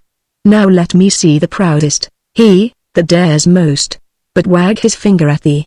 By all that's holy, he had better starve, than but once think this place becomes thee not. Surrey, may it please your grace, King Henry VIII. No, sir, it does not please me. I had thought I had had men of some understanding, and wisdom of my counsel, but I find none. Was it discretion, lords, to let this man, this good man, few of you deserve that title, this honest man, wait like a lousy footboy, at chamber door? And one as great as you are? Why, what a shame was this! Did my commission bid ye so far forget yourselves? I gave ye power as he was a counsellor to try him, not as a groom. There's some of ye, I see, more out of malice than integrity, would try him to the utmost, had ye mean, which ye shall never have while I live. Chancellor, thus far, my most dread sovereign, may it like your grace, to let my tongue excuse all. What was purposed, concerning his imprisonment, was rather, if there be faith in men, men for his trial, and fair purgation to the world, than malice, I'm sure, in me, King Henry VIII. Well, my lords, respect him, take him, and use him well, he's worthy of it. I will say thus much for him, if a prince may be beholding to a subject, I am, for his love and service, so to him, make me no more ado, but all embrace him. Be friends, for shame, my lords. My Lord of Canterbury, I have a suit which you must not deny me. That is, a fair young maid that yet wants baptism. You must be godfather, and answer for her. Cranmer, the greatest monarch now alive may glory in such an honor. How may I deserve it, that am a poor and humble subject to you? King Henry VIII, come, come, my lord, you'll spare your spoons. You shall have two noble partners with you. The old Duchess of Norfolk, and Lady Marquis Dorset. Will these please you? Once more, my Lord of Winchester, I charge you, embrace and love this man, Gardiner, with a true heart, and brother love I do it. Cranmer, and let heaven witness how dear I hold this confirmation. King Henry VIII, good man, those joyful tears show thy true heart. The common voice, I see, is verified, of thee, which says thus, do my Lord of Canterbury a shrewd turn, and he is your friend forever. Come, lords, we trifle time away. I long to have this young one made a Christian, as I have made ye one. Lords, one remain. So I grow stronger, you more on again. Exeunt. Scene 4. The palace yard. Noise and tumult within. Enter Porter and his man Porter. You'll leave your noise anon, ye rascals. Do you take the court for Paris Garden? Ye rude slaves, leave your gaping within. Good Master Porter, I belong to the larder. Porter, belong to the gallows, and be hanged, ye rogue. Is this a place to roar in? Fetch me a dozen crab-tree staves, and strong ones. These are but switches to I'll scratch your heads. You must be seeing christenings. Do you look for ale and cakes here, you rude rascals? Man, pray, sir, be patient. 'Tis as much impossible, unless we sweep from the door with cannons, to scatter as 'tis to make sleep, on May Day morning, which will never be. We may as well push against Powell's, as stir Porter, how got they in, and be hanged? Man, alas, I know not, how gets the tide in, as much as one sound cudgel of 4 foot. You see the poor remainder could distribute. I made no spare, sir. Porter, you did nothing, sir. Man, I am not Samson, nor Sir Guy, nor Colbrand, to mow down before me, but if I spared any, that had a head to hit, either young or old, he or she, cuckold or cuckold maker, let me ne'er hope to see a chine again, and that I could not for a cow. God save her. Within, do you hear, Master Porter? Porter, I shall be with you presently. Good Master Puppy, keep the door close. Sirrah, man, what would you have me do? Porter, what should you do, but knock down by their dozens? Is this Moorfields to muster in? Or have we some strange Indian with a great tool come to court? The women so besiege us? Bless me, what a friar fornication is at door. On my Christian conscience, this one christening will beget 1,000. Here will be father, godfather, and all together. Man, the spoons will be the bigger, sir. There is a fellow somewhat near the door. He should be a brazier by his face. For, oh my conscience, 20 of the dog days now reign in's nose. All that stand about him are under the line. There need no other penance. That fire Drake did I hit 3 times on the head, and 3 times was his nose discharged. Against me, he stands there, like a mortar piece, to blow us. There was a haberdasher's wife of small wit near him, that railed upon me till her pinked, porringer fell off her head, for kindling such a combustion in the state.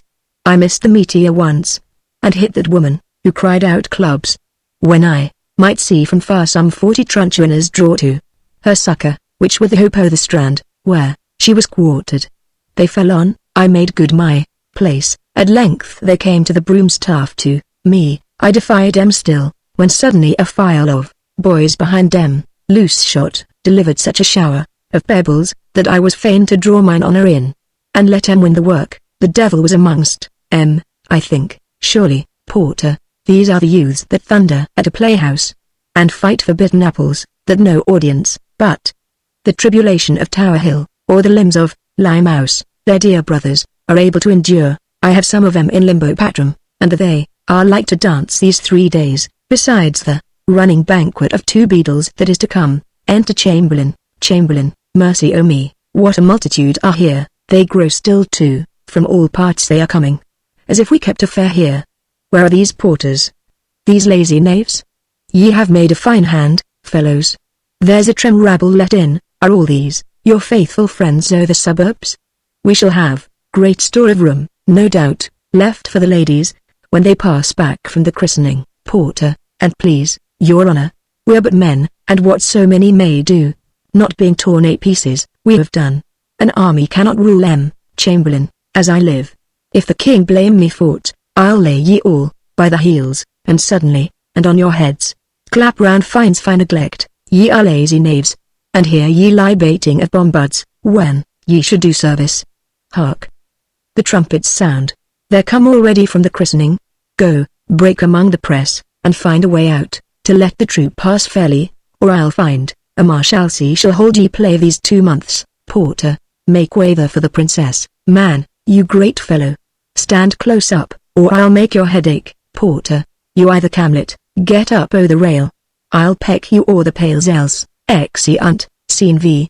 The palace. Enter trumpets, sounding. Then 2 aldermen, Lord Mayor, Garter, Cranmer, Norfolk with his marshal's staff, Suffolk, 2 noblemen bearing great standing bowls for the christening gifts. Then 4 noblemen bearing a canopy, under which the Duchess of Norfolk, godmother, bearing the child richly habited in a mantle, and train borne by a lady. Then follows the Marchioness Dorset, the other godmother, and ladies. The troop pass once about the stage, and Garter speaks. Garter, Heaven, from thy endless goodness, send prosperous life, long and ever happy, to the high and mighty Princess of England, Elizabeth. Flourish. Enter King Henry VIII and guard, Cranmer. Kneeling, and to your royal grace, and the good queen, my noble partners, and myself, thus pray. All comfort, joy, in this most gracious lady. Heaven ever laid up to make parents happy, may hourly fall upon ye. King Henry VIII, thank you, good Lord Archbishop. What is her name? Cranmer. Elizabeth. King Henry VIII, stand up, Lord. King Henry VIII kisses the child. With this kiss take my blessing. God protect thee, into whose hand I give thy life. Cranmer. Amen. King Henry VIII, my noble gossips, ye have been too prodigal. I thank ye heartily, so shall this lady, when she has so much English. Cranmer. Let me speak, sir, for heaven now bids me, and the words I utter, let none think flattery, for they'll find truth. This royal infant heaven still move about her! Though in her cradle, yet now promises, upon this land 1,000,000 blessings, which time shall bring to ripeness. She shall be, but few now living can behold that goodness, a pattern to all princes living with her, and all that shall succeed. Saba was never more covetous of wisdom and fair virtue, than this pure soul shall be. All princely graces, that mold up such a mighty piece as this is, with all the virtues that attend the good, shall still be doubled on her. Truth shall nurse her, holy and heavenly thoughts still counsel her. She shall be loved and feared, her own shall bless her, her foes shake like a field of beaten corn, and hang their heads with sorrow. Good grows with her. In her days every man shall eat in safety, under his own vine, what he plants, and sing the merry songs of peace to all his neighbors. God shall be truly known, and those about her, from her shall read the perfect ways of honor, and by those claim their greatness, not by blood. Nor shall this peace sleep with her, but as when the bird of wonder dies, the maiden phoenix, her ashes new create another heir, as great in admiration as herself. So shall she leave her blessed nest when heaven shall call her from this cloud of darkness, who from the sacred ashes of her honor, shall starlike rise, as great in fame as she was, and so stand fixed. Peace, plenty, love, truth, terror, that were the servants to this chosen infant, shall then be his, and like a vine grow to him. Wherever the bright sun of heaven shall shine, his honor and the greatness of his name shall be, and make new nations. He shall flourish, and, like a mountain cedar, reach his branches to all the plains about him. Our children's children shall see this, and bless heaven. King Henry VIII, thou speakest wonders. Cranmer. She shall be, to the happiness of England, an aged princess. Many days shall see her, and yet no day without a deed to crown it. Would I had known no more. But she must die. She must, the saints must have her, yet a virgin. A most unspotted lily shall she pass, to the ground, and all the world shall mourn her. King Henry VIII, O Lord Archbishop, thou hast made me now a man. Never, before, this happy child, did I get anything. This oracle of comfort has so pleased me, that when I am in heaven I shall desire to see what this child does, and praise my Maker. I thank ye all. To you, my good Lord Mayor, and your good brethren, I am much beholding. I have received much honor by your presence, and ye shall find me thankful. Lead the way, lords. Ye must all see the Queen, and she must thank ye. She will be sick else. This day, no man think. Has business at his house, for all shall stay. This little one shall make it holiday. Exeunt. Epilogue. 'Tis 10 to 1 this play can never please, all that I hear, some come to take their ease, and sleep an act or two, but those, we fear. We have frighted with our trumpets, so, 'tis clear, they'll say 'tis naught. Others, to hear the city, abused extremely, and to cry that's witty, which we have not done neither, that, I fear. All the expected good we're like to hear, for this play at this time, is only in the merciful construction of good women. For such a one we show them, if they smile, and say 'twill do, I know, within a while, all the best men are ours, for 'tis ill hap, if they hold when their ladies bid and clap.